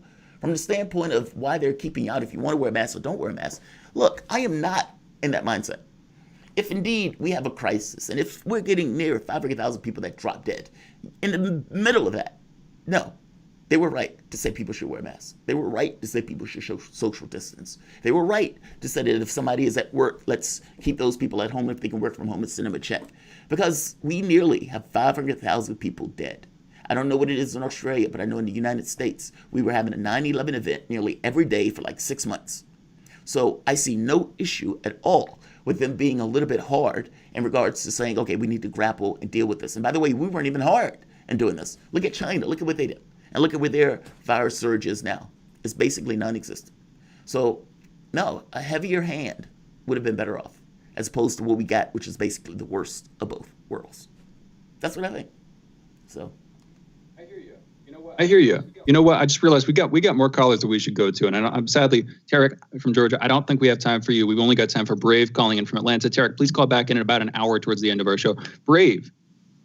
He just dropped. You probably realized we do not have enough time. In that case, Tarek, if you're still on, if there's any chance that you're still there, we've got time for you. What's on your mind, man? Yes, I just want to say that, we've had the media and the medical community basically, screw us all over, like Jamarl said. We basically took, even with the election, we took the worst case scenarios of each one. And I just think that Fauci started really everything. A guy that no one before cable news lifted this man up as the number one medical guy. And Fauci was the guy that came out initially telling us not to buy masks and that they were not effective. And then knowing that was a lie, then he came out saying that we just said that to protect nurses and to protect PPE gear, but they created the room for conspiracies to, for people not to want to wear masks, and then other people, they've created this stuff, and it's just so convenient that now they want to, now, you know, when we have the worst case scenarios of everything, you know, now, you know, I mean, we're just screwed out here. People are dying. People in my family have died. And, you know, 15. I don't think this stuff. Agreed, Tarek. 100% agreed. We're out of time, man. I'm sorry to say, but thank you for the call. Agreed on that completely. You're listening to Fault Lines with Thomas and Stranahan. We'll be back in less than a minute with our last hour and headlines. Be right back.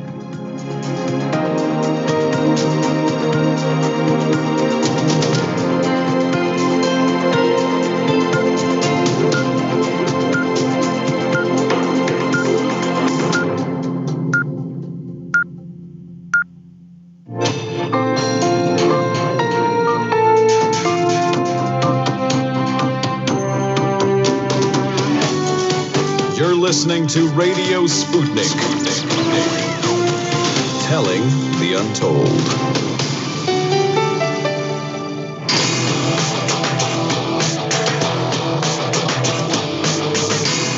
Fault lines. Coming to you live from across the divided states of America, it is now time for the last hour of this morning's show. That's the most disruptive show covering news, events, politics, and more across our country, as well as across our globe. In the independent corner, I am your political analyst, Shane Stranahan. I am the indefatigable, the ever vigilant, the last man on the wall, your political analyst, Jamarl Thomas. And together we are Fault Lines with Thomas and Stranahan.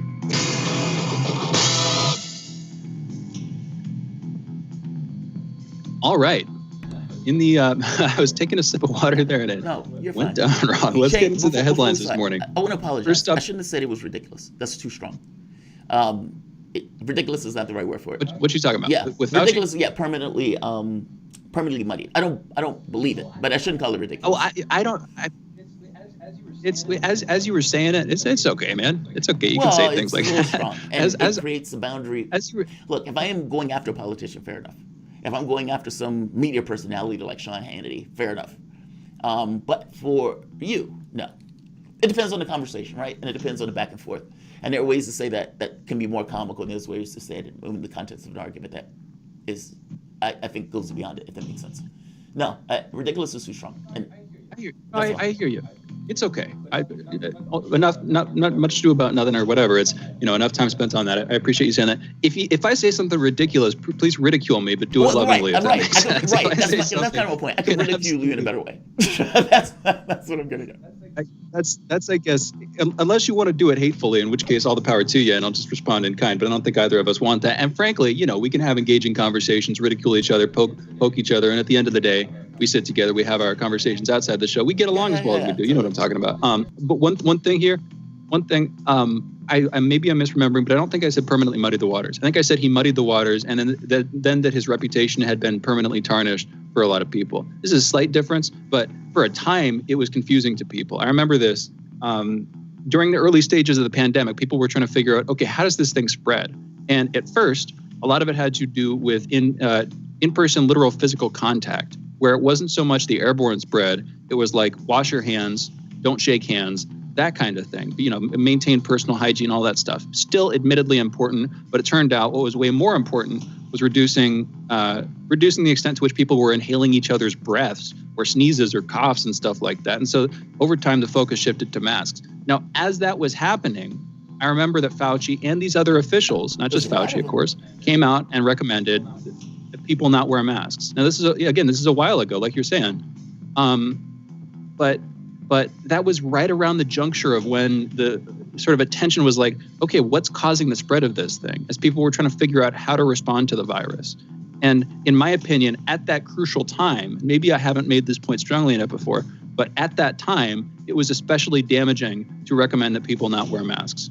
So again, we got a bunch of headlines to get to, but in a little bit more depth, that's my point there. Anyway, in COVID news, at least 1,703 new coronavirus deaths and 64,375 new cases were reported in the United States yesterday. Over the past week, there has been an average of 81,200 cases per day. That's a decrease of 43% from the average 2 weeks earlier. I'm going to put it like this. That is a larger decrease than we'd seen for like the previous 3 weeks straight, where we've had now 40% decreases on a week-by-week basis, which is the kind of like exponentially diminishing rate thing that you want to see. If we can get that down to a 99% decrease, of course, that's the gold standard, let alone 100%. But we appear to be heading in that direction, and this is as we are heading out of cold and flu season. As of this morning, more than 27,802,000 people in the U.S. have been infected with the coronavirus, and over 487,000 have died from it. Yesterday, French company BioSerenity announced that it has developed a face mask capable of neutralizing the coronavirus. The disposable mask, which is recommended to be worn for no more than 4 hours, consists of 4 layers laced with bactericidal and antiviral chemicals, cyclodextrin, and quaternary ammonia. British Foreign Secretary Dominic Raab said he will urge the UN Security Council on Wednesday to adopt a resolution calling for ceasefires in conflict zones to allow the delivery of COVID-19 vaccines. Britain says more than 160 million people are at risk of being excluded from coronavirus vaccinations because they live in countries engulfed in conflict and instability, including Yemen, Syria, South Sudan, Somalia, and Ethiopia. In Britain, the first human challenge trials involving COVID-19 have begun. Ethics approval has been granted for a human challenge study, which will see 90 healthy volunteers between the ages of 18 and 30 deliberately infected with COVID-19.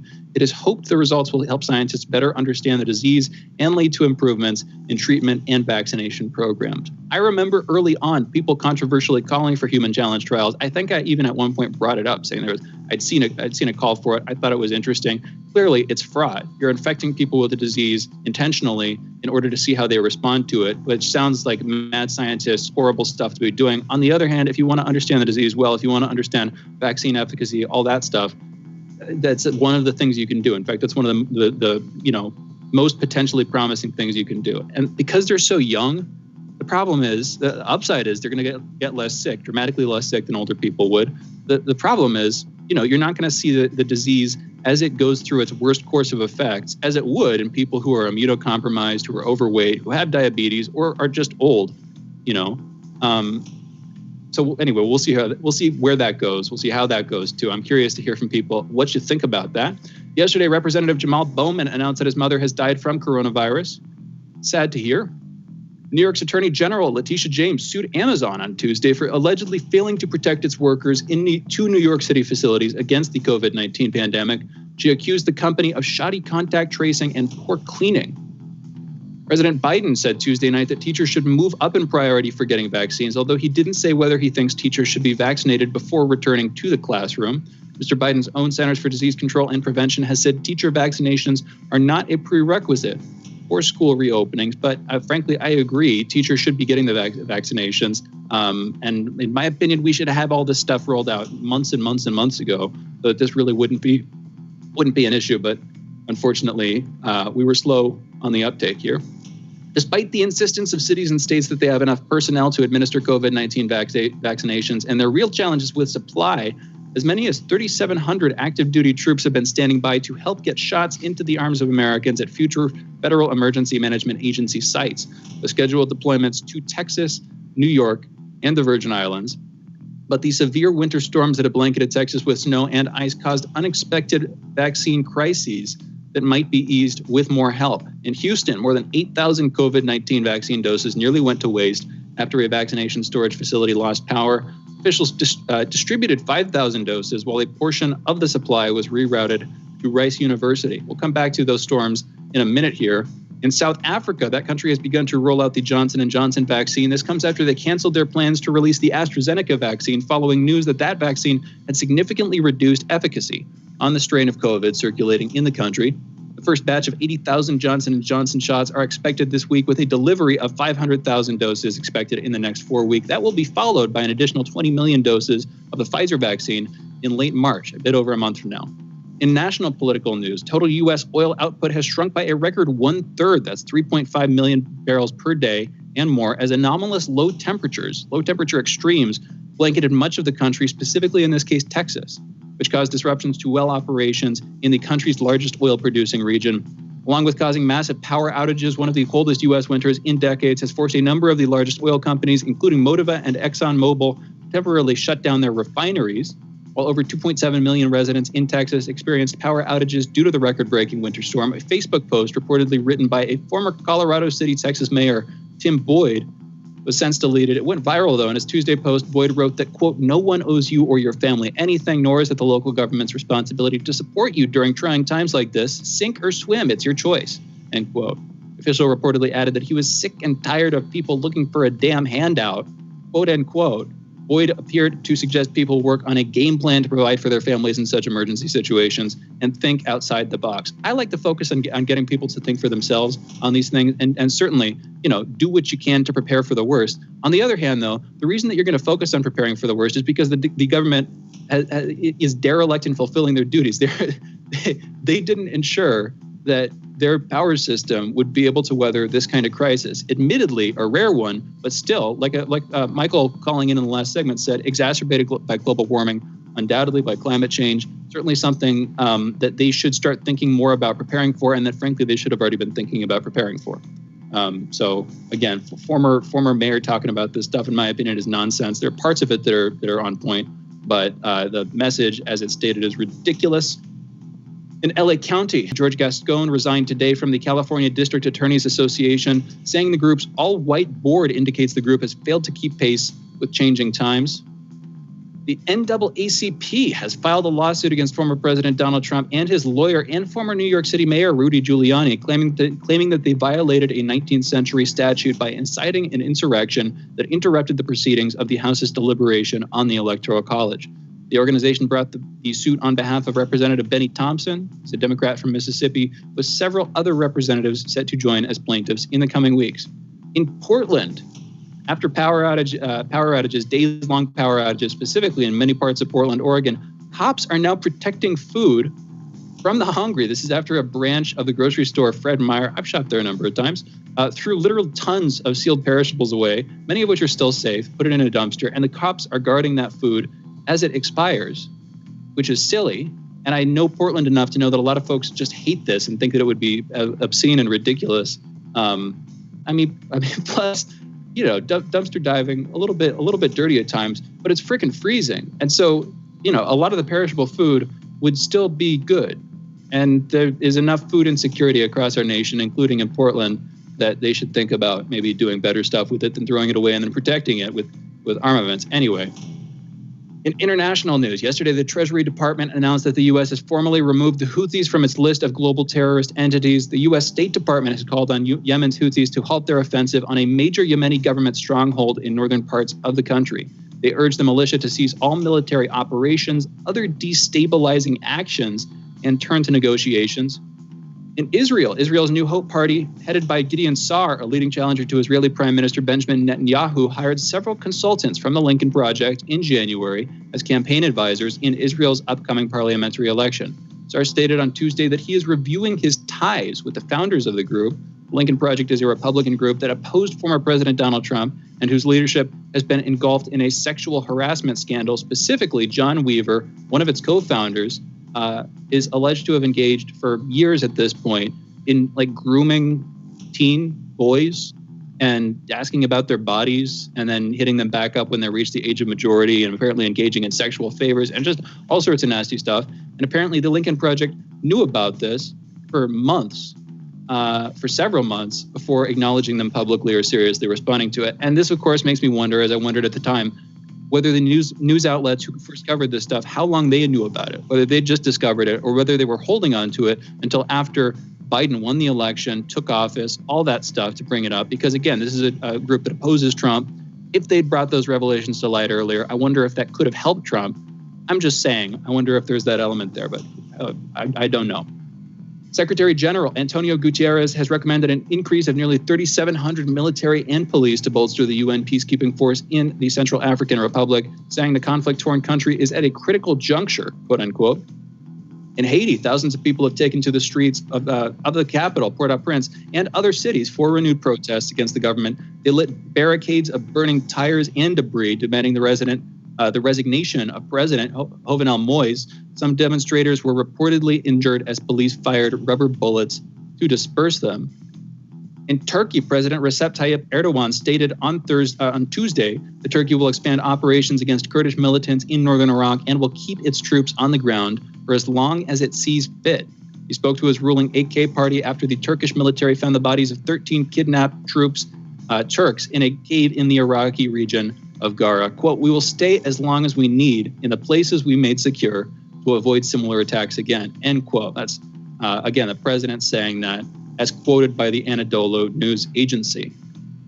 North Korean leader Kim Jong-un's wife, Ri Sol-ju, reemerged in public yesterday after not being seen since January 2020, a little bit over a year ago, when she publicly celebrated Lunar New Year's Day with her husband at the Samjiyon Theater in Pyongyang, North Korea. Photos released Tuesday by the Democratic People's Republic of Korea's state media showed both Kim and Ri smiling while viewing a performance commemorating Kim's father, former Supreme Leader of North Korea, Kim Jong-il. Britain's Foreign Secretary Dominic Raab, coming back to him for the second time in these headlines, has demanded that the ruler of Dubai provide proof that his daughter Princess Latifah is alive and well after a video surfaced of her alleging she was being held captive. In the video, the princess claims, quote, "I am a hostage and this villa has been converted into a jail. All the windows are barred shut. I can't open any window," end quote. That sounds like something that would happen, frankly. And for some reason, that brings to mind the events of like the 13th or 14th centuries. After all, we're talking about a king and a princess, and a king trapping his princess, in his words, to keep her safe, in her words, to keep her isolated or whatever it is. This feels very medieval to me. And with that, we've got to go into our break. You're listening to Fault Lines with Thomas and Stranahan. We will be back in a minute with Professor Danny Shaw talking about Brazil, Haiti, and more. Again, you're listening to Fault Lines. We'll be right back. Fault Lines. 24 hours a day, 7 days a week. We give you the most essential information out there. Radio Sputnik, telling the untold. Are you bored? Are you lonely? Do you need a hug? Well, we can't give you that, but we can keep you up to date on Radio Sputnik.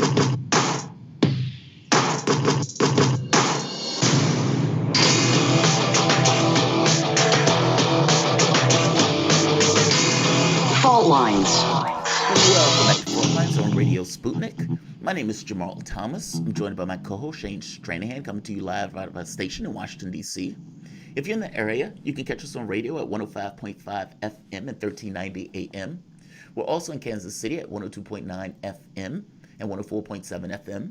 If you guys are digging what Shane and I are putting down, whatever platform you're consuming this content on, give us a like and share that audio or video. If you want to join in on the conversation, you can do so with a chat, a tweet, and of course, you can reach us by phone at 202-521-1320. That is 202-521-1320. Your engagement helps makes the show what it is, so definitely don't be shy.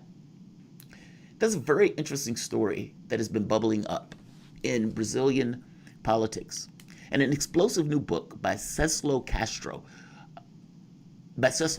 former head of Brazil's armed forces, General Vilas Boas, confesses to a coup plot by military high command to jail former President Lula da Silva and to prevent him from running for president in 2018. Now, this gets pretty extensive in regards to what it's explaining had taken place. And it wasn't just Lula, it was also Rosa, meaning this coup plot went on for years. It wasn't just for Lula.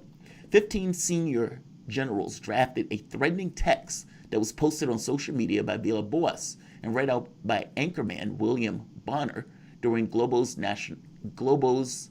Jornal Nacional flagship news program. Now, this just so happened to occur the night before the Supreme Court decided on whether Lula da Silva would stay in prison and, more importantly, to run for president of Brazil. It was decided by a single vote. Minister Rosa Weber, who admitted that she was voting against her own opinion due to threats from the military. Look, they even bragged that they were working in tandem after Bolsonaro was elected. The entire point was keeping Lula out of the race so Bolsonaro would be able to run against basically a nobody. It's history at this point. Bolsonaro won the race. So this is basically hitting the news feed, and it is a phenomenal story that even goes beyond this. It goes to CIA involvement, FBI involvement. It goes into leaks that talk about U.S. involvement in this particular process in order to keep the Workers' Party from out of power. It is a phenomenal outing. To discuss, we're joined by Professor Danny Shaw, an international affairs analyst and professor of Latin American Studies at City University of New York. Danny, Professor Shaw, I should say, welcome to the show. Thank you for joining us. Greetings, Jamal. Greetings, Shane. Absolutely. This story is phenomenal. It was believed early on that these guys were working to keep Lula off. It was almost shallow at that point in the way that the lengths they went to get Lula eliminated from the contention, but also Selma Rousseff. I mean, the same thing with her. Basically a parliamentary coup to get rid of her so the Workers' Party wouldn't be able to be in power. And getting rid of Lula after the fact was done to keep him out of power. Meaning it was one thing that was done to get rid of him, and there was another thing that was done to keep him out of power. And both of those things look immensely illegal. Did I explain this correctly? And if you want to add or anything to it, please do.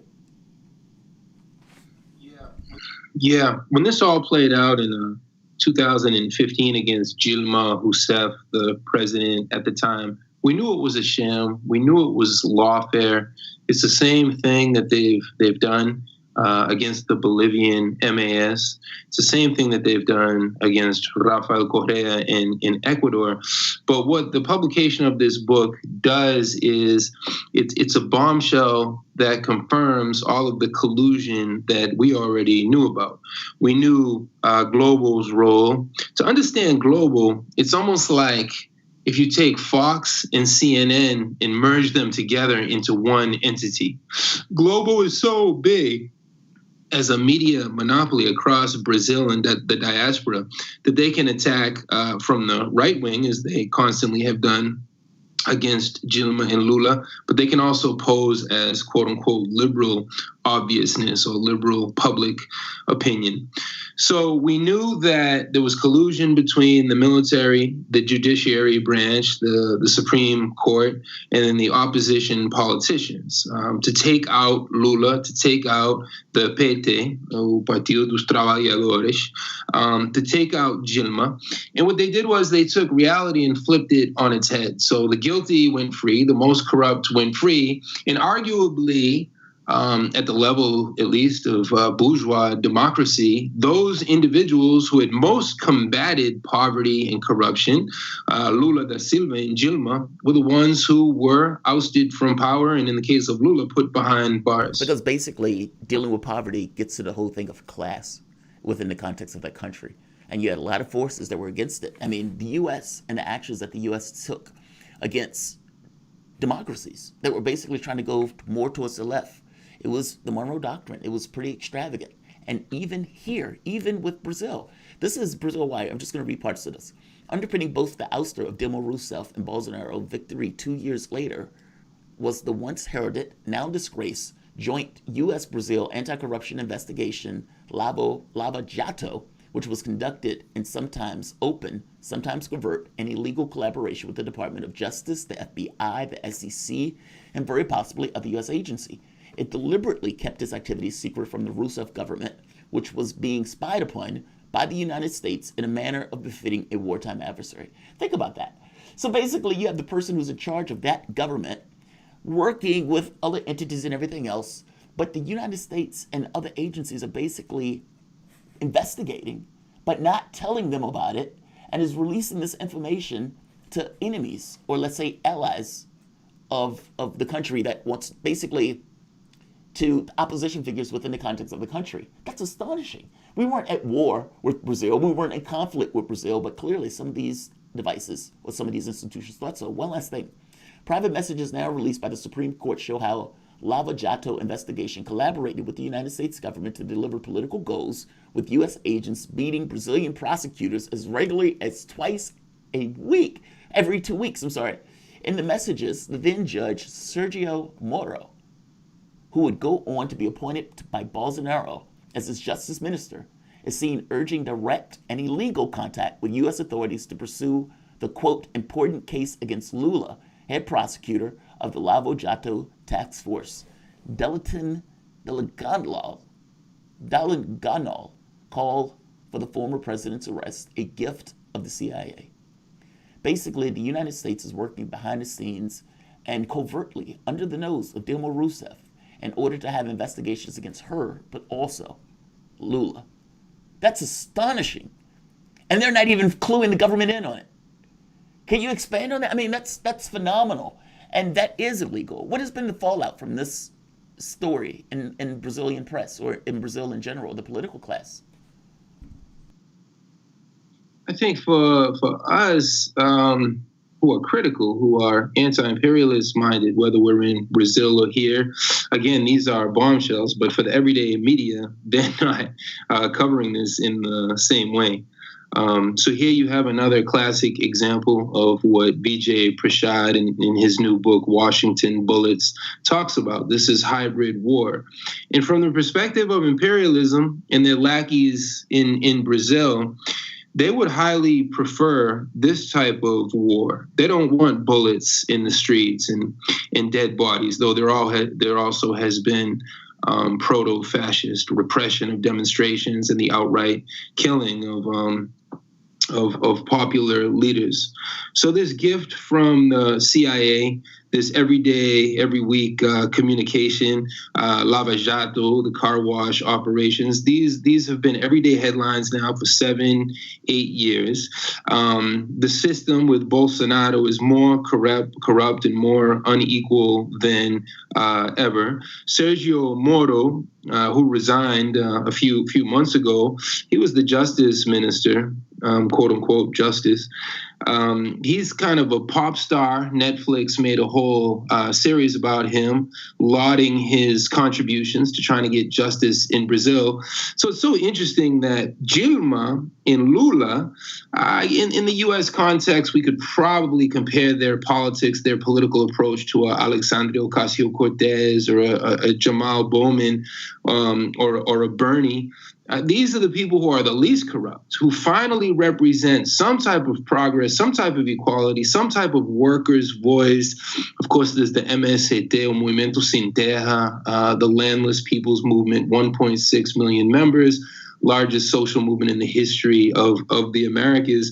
So finally, you have some sense of popular power, and that's what the right wing, the ruling class, and their backers could not forgive. So then you have the FBI and the CIA fully involved in all of this. And of course, we know how U.S. intelligence works through journalism and how they work through the judiciary. So this is a classic case of lawfare. This is warfare, but through legislative and judicial means. And it's been very, very effective from the perspective of neocolonialism in this attempt to recolonize the pink tide countries, whether it's Haiti in 2004 with the coup against Jean-Bertrand Aristide, everything we're talking about in Brazil. Of course, everything is playing out now in Ecuador. They don't want a Rafael Correa or his mentee, Andrés Arauz, because they want unfettered, uninterrupted control over the enormous wealth that comes from these South American countries. Okay, so that explains it from that perspective. How is this news being received? How are the revelations from this new book being received in Brazil? How are they being portrayed by the Brazilian media? What's it being painted as? Professor Shaw. Well, a lot of people, the people on the left who I work with on a weekly basis in Brazil are basically saying, yeah, this is everything we knew. This would have been a bombshell 5 years ago, but, The Intercept has done amazing reporting, exposing just this. A lot of people are saying that the military, that the General Vilas Boas, this is just the audacity to mock the people and to claim that they can orchestrate any coup that they want. And then the role of the Tribunal de Justiça, the STF, the Supreme Court. So different factions of the Brazilian ruling class are divided over this. Some politicians who are mainstream politicians are saying, there'll never be another dictatorship in response to these generals openly mocking democracy and saying that they can seize power at any point that they want, that they didn't even have to give habeas corpus to Lula, that he didn't even have a right to a trial. So I think a lot of people, even though the news comes out 5 years late, if you will, many people are shocked. But it's also an element of this. We knew this already. It's shocking on two parts. I mean, the threat itself, and then it's the question of whether or not they would have carried out the threat. Like, say for the moment that the judge didn't make the decision to put Lula in prison and Lula would have ran, would they have pulled a putsch attempt? What do you think? I mean, we have about a minute left in the segment, but what do you think? Would they have gone through with it? Was the threat a legitimate threat, or was it indeed just a threat? Yeah, tough to read history counterfactually, but the Brazilian ruling class was very fearful of Lula. The PT would have won again, so they needed Lula out of the picture, whether he was 6 feet underground, whether he was in a prison. We're also talking about a major battleground for this quote-unquote new Cold War, where the United States is very afraid of the Chinese entrance. That was one of the main roles of the PT, to open up to this multipolar world. So Chinese imports and exports to Brazil right now are at 2, if not 2.5 times as high as U.S. Trade with the country. So Bolsonaro was really U.S. capital's man, and that's why they went after the PT so hard. Because when we talk about Brazil, we're talking about 1/3 of South America, arguably the richest continent on Earth. So as Brazil goes, so goes the continent, according to U.S. policymakers.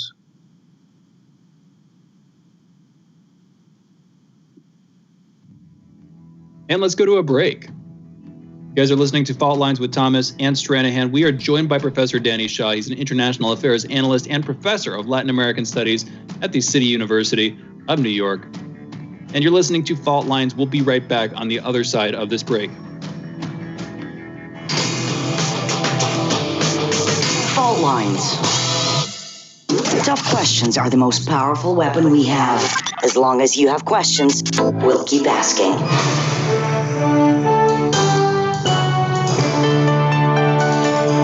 Radio Sputnik, telling the untold. By Any Means Necessary is your guide to the movement and efforts shaping the world around us, from mass incarceration. No longer am I interested in or concerned with prison reform. I am interested only in the eradication of prisons. To the battle between police and water protectors. It was a pretty punishing disregard for the sanctity of human life, that unleashing water cannons on peaceful, prayerful water protectors. From efforts to protect the environment. The climate movement is ready to, with plenty of opposition research and force and strength, along with, the right of both science and morality, to fight them on this. To the movement for Black Lives. When I first saw the Michael Brown video, when I saw that it clearly contradicted the narrative put forth by the Ferguson Police Department and by police supporters in general, 3 words came to mind. Color me shocked. Stay tuned to By Any Means Necessary, 5 days a week here on Radio Sputnik.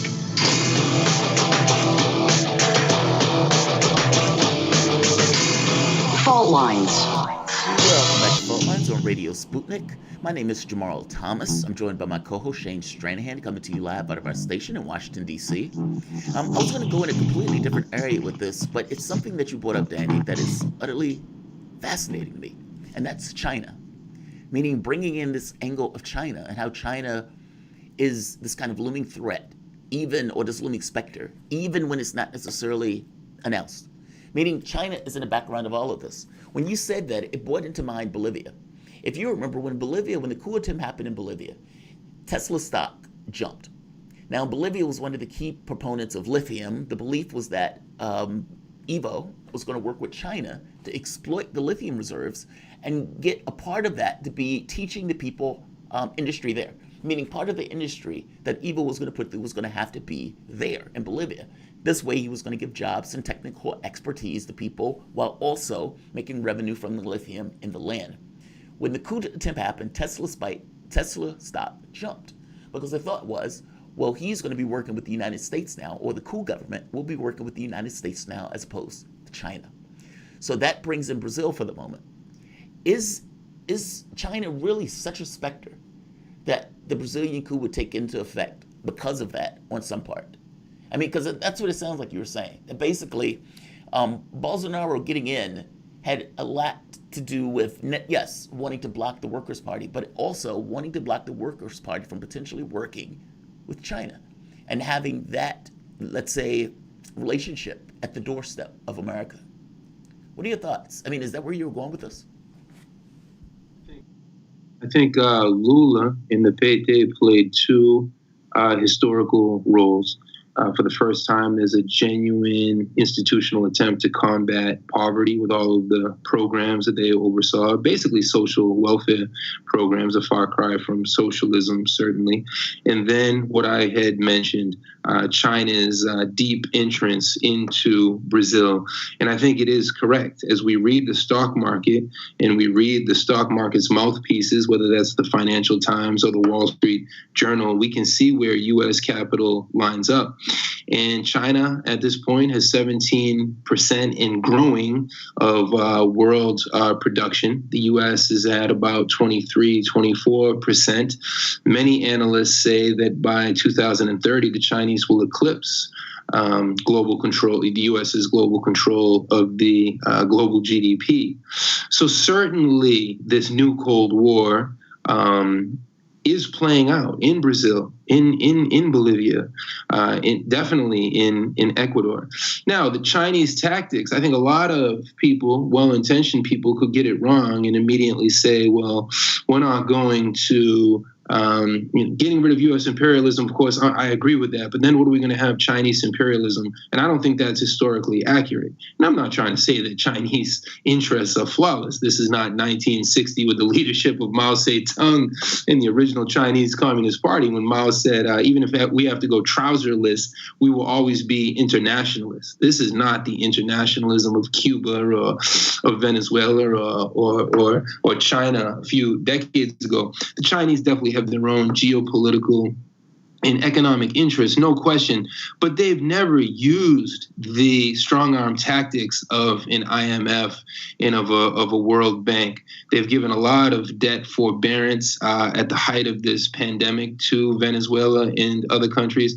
So I think to the extent that China continues to exist and build up this multipolarity, it strikes fear into Wall Street, as you had mentioned there. Now, if the Chinese had 200 military bases surrounding New York, Miami, Los Angeles, and San Diego, well, then we could say Chinese imperialism is as dangerous as the U.S., because it's the U.S. that has 200 U.S. military bases surrounding China, constantly threatening the South China Sea, as though it was somehow a foregone conclusion that the South China Sea belonged to the U.S. and the U.S. Coast Guard. So I think there's an incredible double standard at play. But yeah, I think this is exactly what is playing out in the minds of the brokers on Wall Street. Because I hadn't heard anyone explain it like that. And bringing China shows how Brazil impacts America. Meaning it makes it very clear that this is not just entirely about Brazil. This is about a world economy. I also want to go to Haiti for the moment, somewhat of a hard pivot. President Moïse arrested members of the political opposition claiming, and quote, an attempted coup. Now, Haitians don't entirely believe this, and they think that this is just a ploy of locking up opposition figures. His term should have ended February 7th, and yet he's still in office. And this is to call it consternation in the public is an understatement. There's been all sorts of chaos at this point in Haiti, and the protests have gotten more violent, and the police repression of those protests have gotten that much more valid. Could you give us just a basic understanding, a context, to understand what is taking place in Haiti right now? Yes, Haiti, a country very close to my heart. Like Brazil, I lived in both countries, and My time in Haiti taught me a great deal, and this is a historic mass movement reminiscent of the 1986 mass movement that overthrew Jean-Claude Baby Doc Duvalier. The United Nations is still in Haiti. Now it's through the quote-unquote UN Integrated Office, or BINU, as it's pronounced in Creole. And the people are sick of Jovenel Moïse. Moïse is this puppet dictator from the bald-headed party.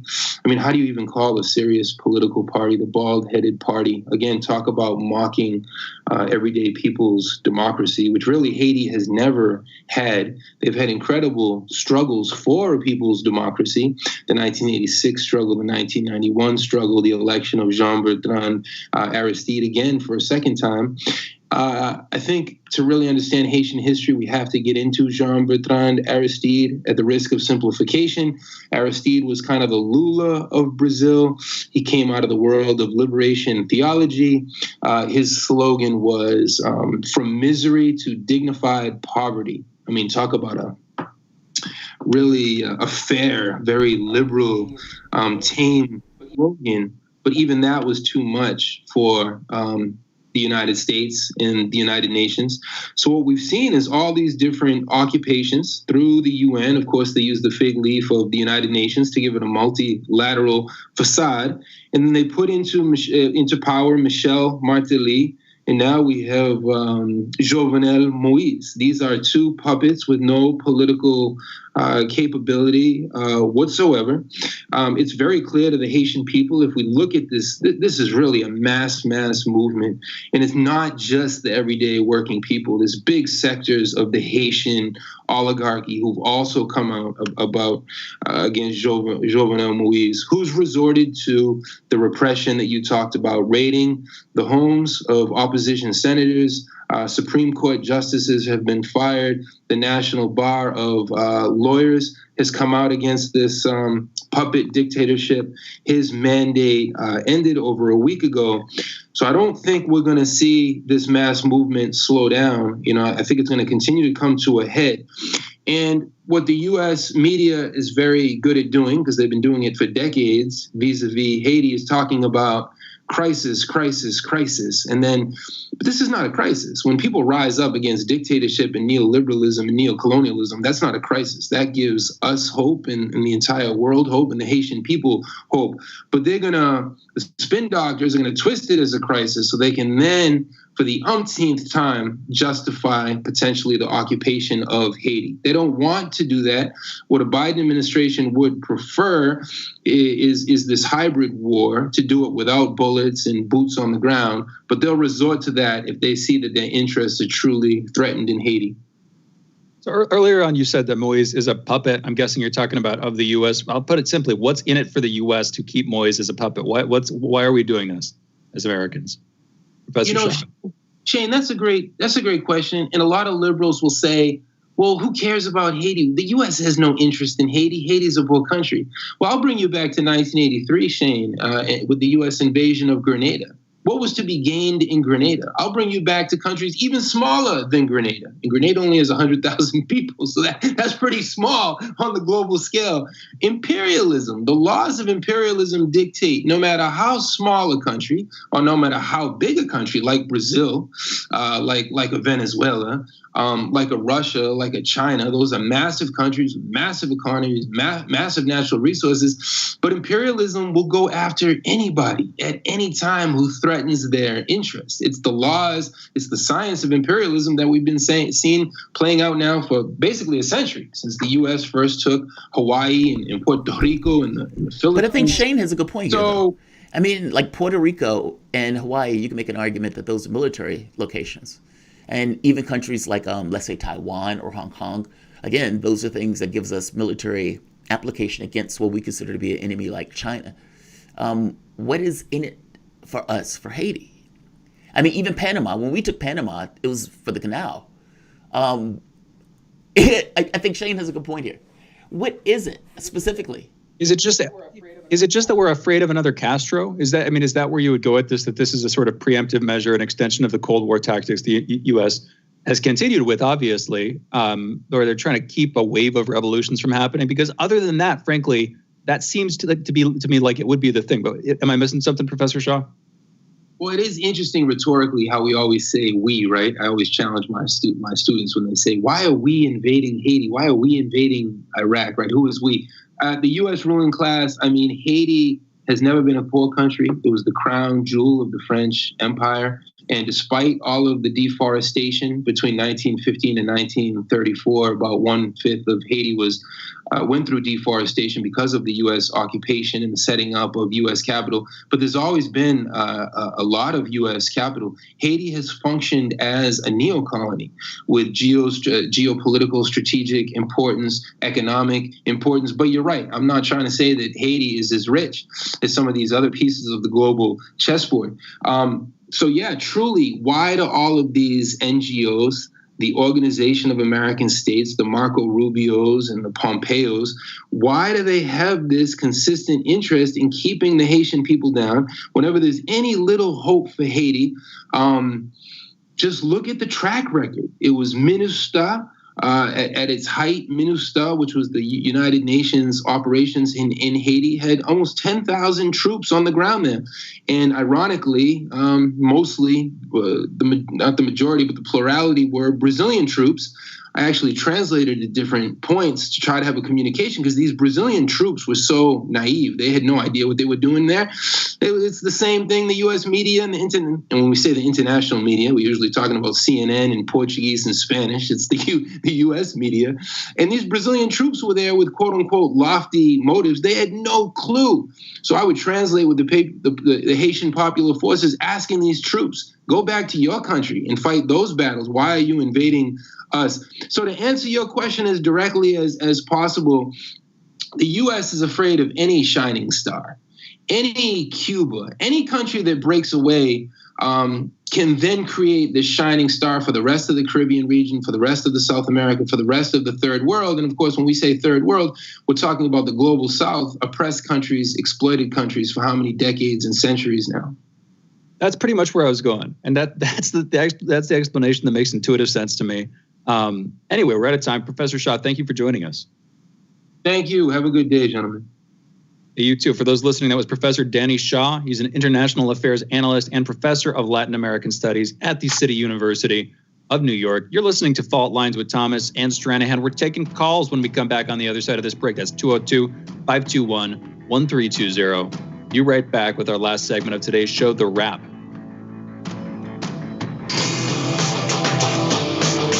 Fault Lines.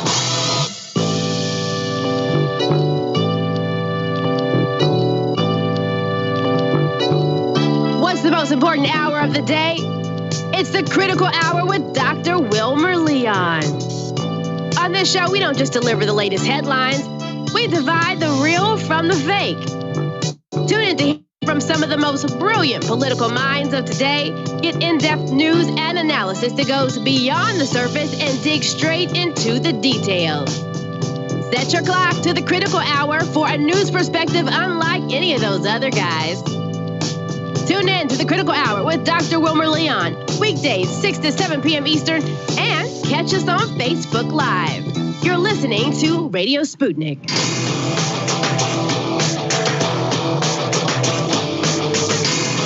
Fault Lines.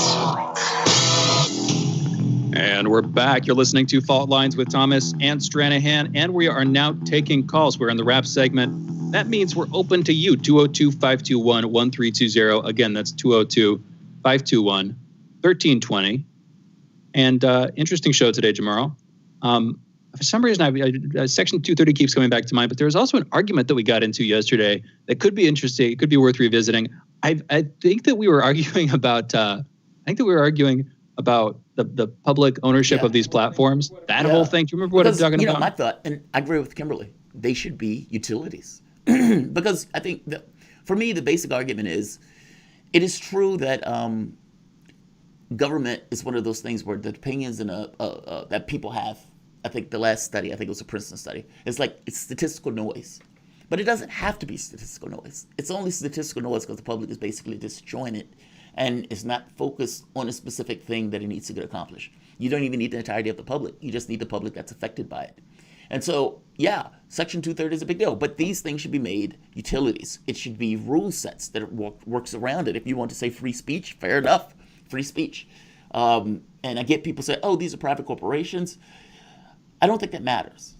Private corporations, companies have responsibilities that they have to attend to if they're going to have their doors open. Twitter and Facebook, I don't see how any different just because they're online. And in this very specific, yeah, make them public utilities. Yes, we don't have a huge amount of influence in the government. But at the same token, we got more influence in the government than we do with private entities that can basically draw a circle around themselves, a private interest and go leave. With government, you have some say-so. In private entities, you have zero. That was the conversation, I think. We're talking about a Patriot Act 2.0 all the time. The idea that you would have these wave of bills getting passed, either that or specific bills pushing back on domestic terrorism, quote unquote, and using that to suppress speech. I mean, wouldn't this just accelerate that? Wouldn't you have the coincidence of two processes? One, the breakups of these companies and shifting them over to be public utilities, and two, crackdowns on free speech by the government, exceptions to the First Amendment that basically codify away the rights you and I have to say what we want to online, whether it's pushing back on quote unquote disinformation or pushing back on quote unquote domestic extremism, et cetera. Can't those kinds of things be used, and wouldn't they be used pretty darn quickly by the government to erode whatever civil liberties we have left on these issues? Like, wouldn't that happen almost inevitably? That's where I would go with this. And we should be pushing back on that. I don't know if it's inevitable. I do agree with you that if it's, look, as the public, there's no clean way out. You know what I mean? And it's basically looking and saying, all right, how do we ensure that we get to be able to say what we need to say? Not calling fire, not trying to kill anybody, none of that stuff. But how do we do it? And is it better done under a private entity that can be pressured by government, that can be pressured to do those things, and honestly, don't have any free speech rights? I mean, you can get rid of a Palestinian site because the government of Israel tells you to get rid of it. By the same token, keeping Israel having their conversation about Palestinians and conversations that get pretty racist. And so it's like, what's the solution to that? I don't know if there is a clean solution. I just know from standpoint. I mean, blockchain or something like that. Blockchain or something like that, where you're building out an alternative internet that can't be cracked down on so easily, whether it's based in other countries or it's distributed and hosted in a variety of places. I mean, of course, the government would respond to that in certain ways, but basically, it's not just a competition between private and public. Yeah. It's not just a competition between industry and government. That's not where the dichotomy ends or whatever. Because if you bring in a new kind of private organization, which is distributed in a way that the government can do, and is private in a way that the government can. I mean, it would be privately owned and operated, but ideally along a sort of ideologically open basis, where people can pretty much say what they want to. I mean, that seems like a viable alternative, and I would frankly much rather have that. Isn't that what makes that different than Twitter or Facebook? It's a private entity where people can put their information on. Not necessarily based in the U.S. and not necessarily run as an organization that can so easily be broken up. And frankly, if you were to do it either as a not-for-profit or as a free and open platform that different people can profit on, where you don't have a single entity making the money, like a corporation like Twitter, for instance, but a platform, like a standard that different parties can engage on, then it's a weird mix of the two, but it's also neither. And it's interesting. Because basically it's like what laws would apply. I see a lot of people pushing for it. States. Who is going to benefit? Who's going to prosper? Who's going to be in charge of it? And the individual or the group that's in charge of it, aren't they also subject to pressures from whatever state they're in? I don't know. I guess my thought is I would prefer having the ability to make a vote on something as opposed to not having any say-so in it. And, working with YouTube has made that point very clear. Who would be making the vote? Would you be making the vote? Would it be a referendum, or would this just be another thing the politicians, admittedly elected, but from slim pickings, wouldn't they be voting on it? I mean, wouldn't they be the ones doing this deliberative stuff? I mean, the idea of representative democracy at this point is a joke, because by various means, whether it's the choice of candidates within parties or the choice of parties overall, things are so narrowed down where you don't really have a choice. But coming back to the specific topic, it's not like there would be a referendum on the Patriot Act 2.0 or on any of these relevant issues. It would be done within the halls of Congress, outside of our control. We got callers. I mean, but I get your point. I'm not. We're taking more calls too. I get your point. It's like, what if it's outside of a particular context, etc. My issue is, where is it? Who is it? Who's covering it? And everything else. And unless those things can be answered, then this is just kind of putting out a false choice as opposed to what I'm saying. I mean, because look, a Pollyannish decision is Pollyannish by definition. The details are the things that make it matter. When I'm saying public utility, it's not perfect. I don't say it is, but most things aren't.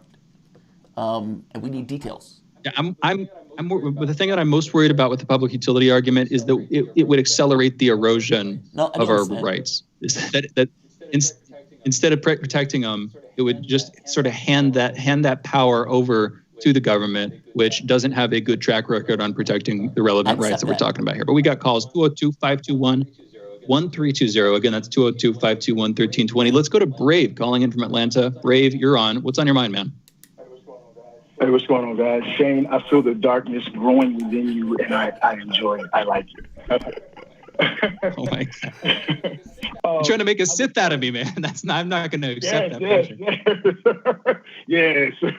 I was calling to talk to you guys about the new information about Brian Sicknick, about his death. I know it kind of went crazy on the internet within the last day about the New York Times having to kind of walk back their story, which they didn't really, updating his death is because the coroner came out saying that there was no sign of blunt force trauma. He was never hit by a fire extinguisher. Wait, or a just fire so the hose, public knows what like you're that. talking about. This is the cop that died in the riot, in the protests, the insurrection against the Capitol. This was, people thought he was being beat to death by a Trump flag or American flag or something.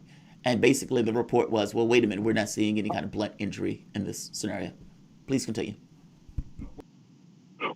Right, exactly. I think that people were saying that there were some claims that he got beaten by a fire extinguisher or the metal end of the fire hose or something like that. And the confusion at the time was, did he have on his riot gear helmet, and how could that be? But as it turns out, he was never hit by anything. No fire extinguisher or anything like that. And that information was already circulating from, who was that? From, I think it's KHOU in Texas. They had already put that information out or something similar to it as they were asking questions and trying to figure out what was going on. However, the media at large was still covering the story as if that was the exact reason, that was the exact cause of death, even though officials were saying they weren't quite sure. I mean, it goes so far in some of these articles as letting information out that he actually went back to the police precinct. If you read the KHOU article or the Yahoo News article, it talks about how he went back to the police precinct and actually called his brother and told his brother not he was fine. It's just that he had got pepper sprayed, and then he at some point suddenly dies from what's assumed to be a stroke. Now, with the 5 people that actually died on site, because first let me point out that during the impeachment, and this is like in February when the impeachment documents were filed, the Democrats were still, or let me just say the Congress, right? They were still, or the prosecutors, they were still claiming, because it was a large part of their case, that he died as a result of injuries suffered and that he had been beaten and all of this stuff. Even though that information had already been out as of the 8th, that was not the case. It just was not being covered. So yet again, information being suppressed. What I want to get to though is that of the 5 people that actually, I think it's about 5 people that actually died there on the scene. The only person that died from actual violence was Roseanne Boyle, they say it appears that she was crushed in a wave of riders, like she just kind of got stamped out. And then, of course, Ashley Babbitt, who technically, if you watch the video, she didn't really have to be shot because officers came up behind her to give her treatment after she was shot, meaning they could have pulled her down while she was climbing, and no one tried to stop them. So but other than those 2, the other 3 people all died of these strange heart attacks or strokes. I won't put the aluminum foil hat on today, but that's kind of weird. Pressure of the situation of sorts. Yeah, and it's not even being covered. It's not even really being covered on like the cable news or anything like that. So when you look at like with Michael Vanderveer, when he was going at Trump's lawyers, by the way, just so people know. Yeah. When he was going out with the CBS journalist, and they were trying to spin it like he was some kind of loony because he was talking about, documents have been doctored. There's video footage have been edited. And everyone's spinning like he's a Looney Tunes, not to protect Trump, but there are a lot of things that are going on that are not being covered in this case, right? And then just looking at how they suppress things that you guys argued about earlier with Biden and the things going on with his son and how they suppress that. So there's a lot going on here that we have to be cautious of and really look into, because this is clearly not open and closed. And I guess I will leave it at that. Oh no, one other thing I would say, the Empire Files, they did a really in-depth podcast covering the trial and covering the insurrection, and they went into how the Capitol Police chief reached out to the sergeant at arms of both House and Senate a day before and was turned down for support. Meanwhile, the FBI had already released information warning of possible violence at the Capitol. 30. And then when that same person called over to the Department of Defense to get support, military support, they ignored him. So you see what I'm saying? So there's a lot here. So that person was 15, right? But or that brave. We're out of time. I wanted to give you as much time to get that to let you say your piece. Thank you for the call. A lot to talk about there. We got to go into a break today. You're listening to Fault Lines with Thomas and Stranahan. We will be back tomorrow, folks. Have a good one. That is Fault Lines with Thomas and Stranahan. Another one is in the record books. As you guys can see, I am back on my platform. And let's hope it stays this way for a while. The last time, I think I was there for one day before they basically eliminated my show again. So let's hope it lasts. And yeah, this issue of Section 230, that's probably going to be a continuous fight going forward. Look, if you have somebody in their flip-flops looking at my page, and they say to themselves, this breaches our limits because of whatever particular reason. Fair enough. What are the limits? What is the reason? Is it subjective? Is it subjective? Meaning, is it true that it is harmful, or is it just you don't particularly like it because your political designation? And if you're looking at it and you're saying, I think this is harmful, then you're making a choice. A bad one at that, but you're making a choice. And at a certain point, this is not a platform where people are speaking their piece, especially if you can't designate the content as being harmful at that point. It's a publisher. And as such, it needs to be treated as such if they're going to act in such ways. I will go further and say, yeah, there should be a utility. And there should be rules around governing how the utility operates, free speech rules. Look, I think people would take great issue if you create something like that and then try to monkey around with it to allow one speech but not the other. And whether that is a protection against it or not, I don't know, but I don't think there's any protection in any of it, in either way you put it. Meaning, I don't think there's a way out. I don't think there's a clean solution to it. I think at the end of the day, you're going to end up with, anytime you have an organization where people can say what they want, you're going to have other people who greatly dislike it, especially if it's contesting the prevailing narrative of events. And so, I don't know a clean solution for it. I don't know if there is a clean solution for it. I would say free speech, for the most part, tends to be protected in this country pretty readily, especially when it's not part of some kind of governmental or some kind of private thing. Maybe, if treated as a utility, maybe that will also be the prevailing notion. But again, there's no clean solution.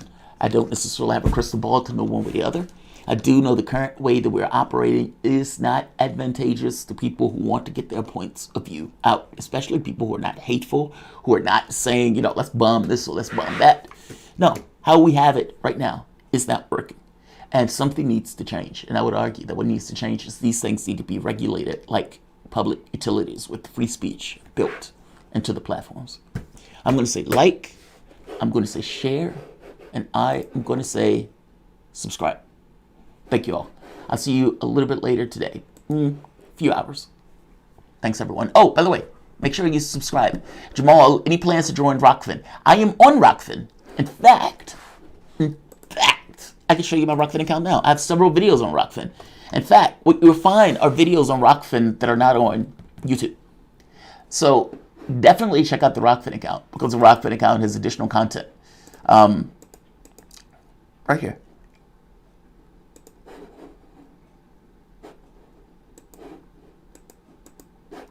Jamarl Thomas, Rockfin. 341 followers. I just started. Oh, and here are the videos. YouTube responds about accurate criticism of their strike with flat out lying, proof that they were given. You also have Chestnut. What I'm thinking I'm going to do is I am going back to playing chess again, trying to get my skills up before I start back tournaments. We're in Maryland is a big chess state, so I kind of want to be able to enjoy where I am. But before that, I used to be a monster.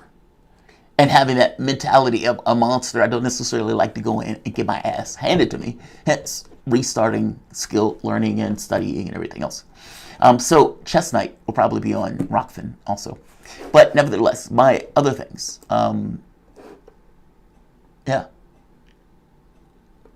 By the way, this video, Bob Bigelow, CEO at Center of Military Top Secret Study of UFOs, opens up an explosive naval. That is a phenomenal interview that Bob Bigelow gave.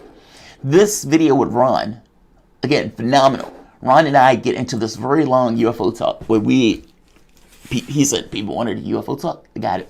That's that video. So there's several really good videos on Rockfin. So definitely check them out. I leave my stuff open for free mostly. So anybody can basically check it out.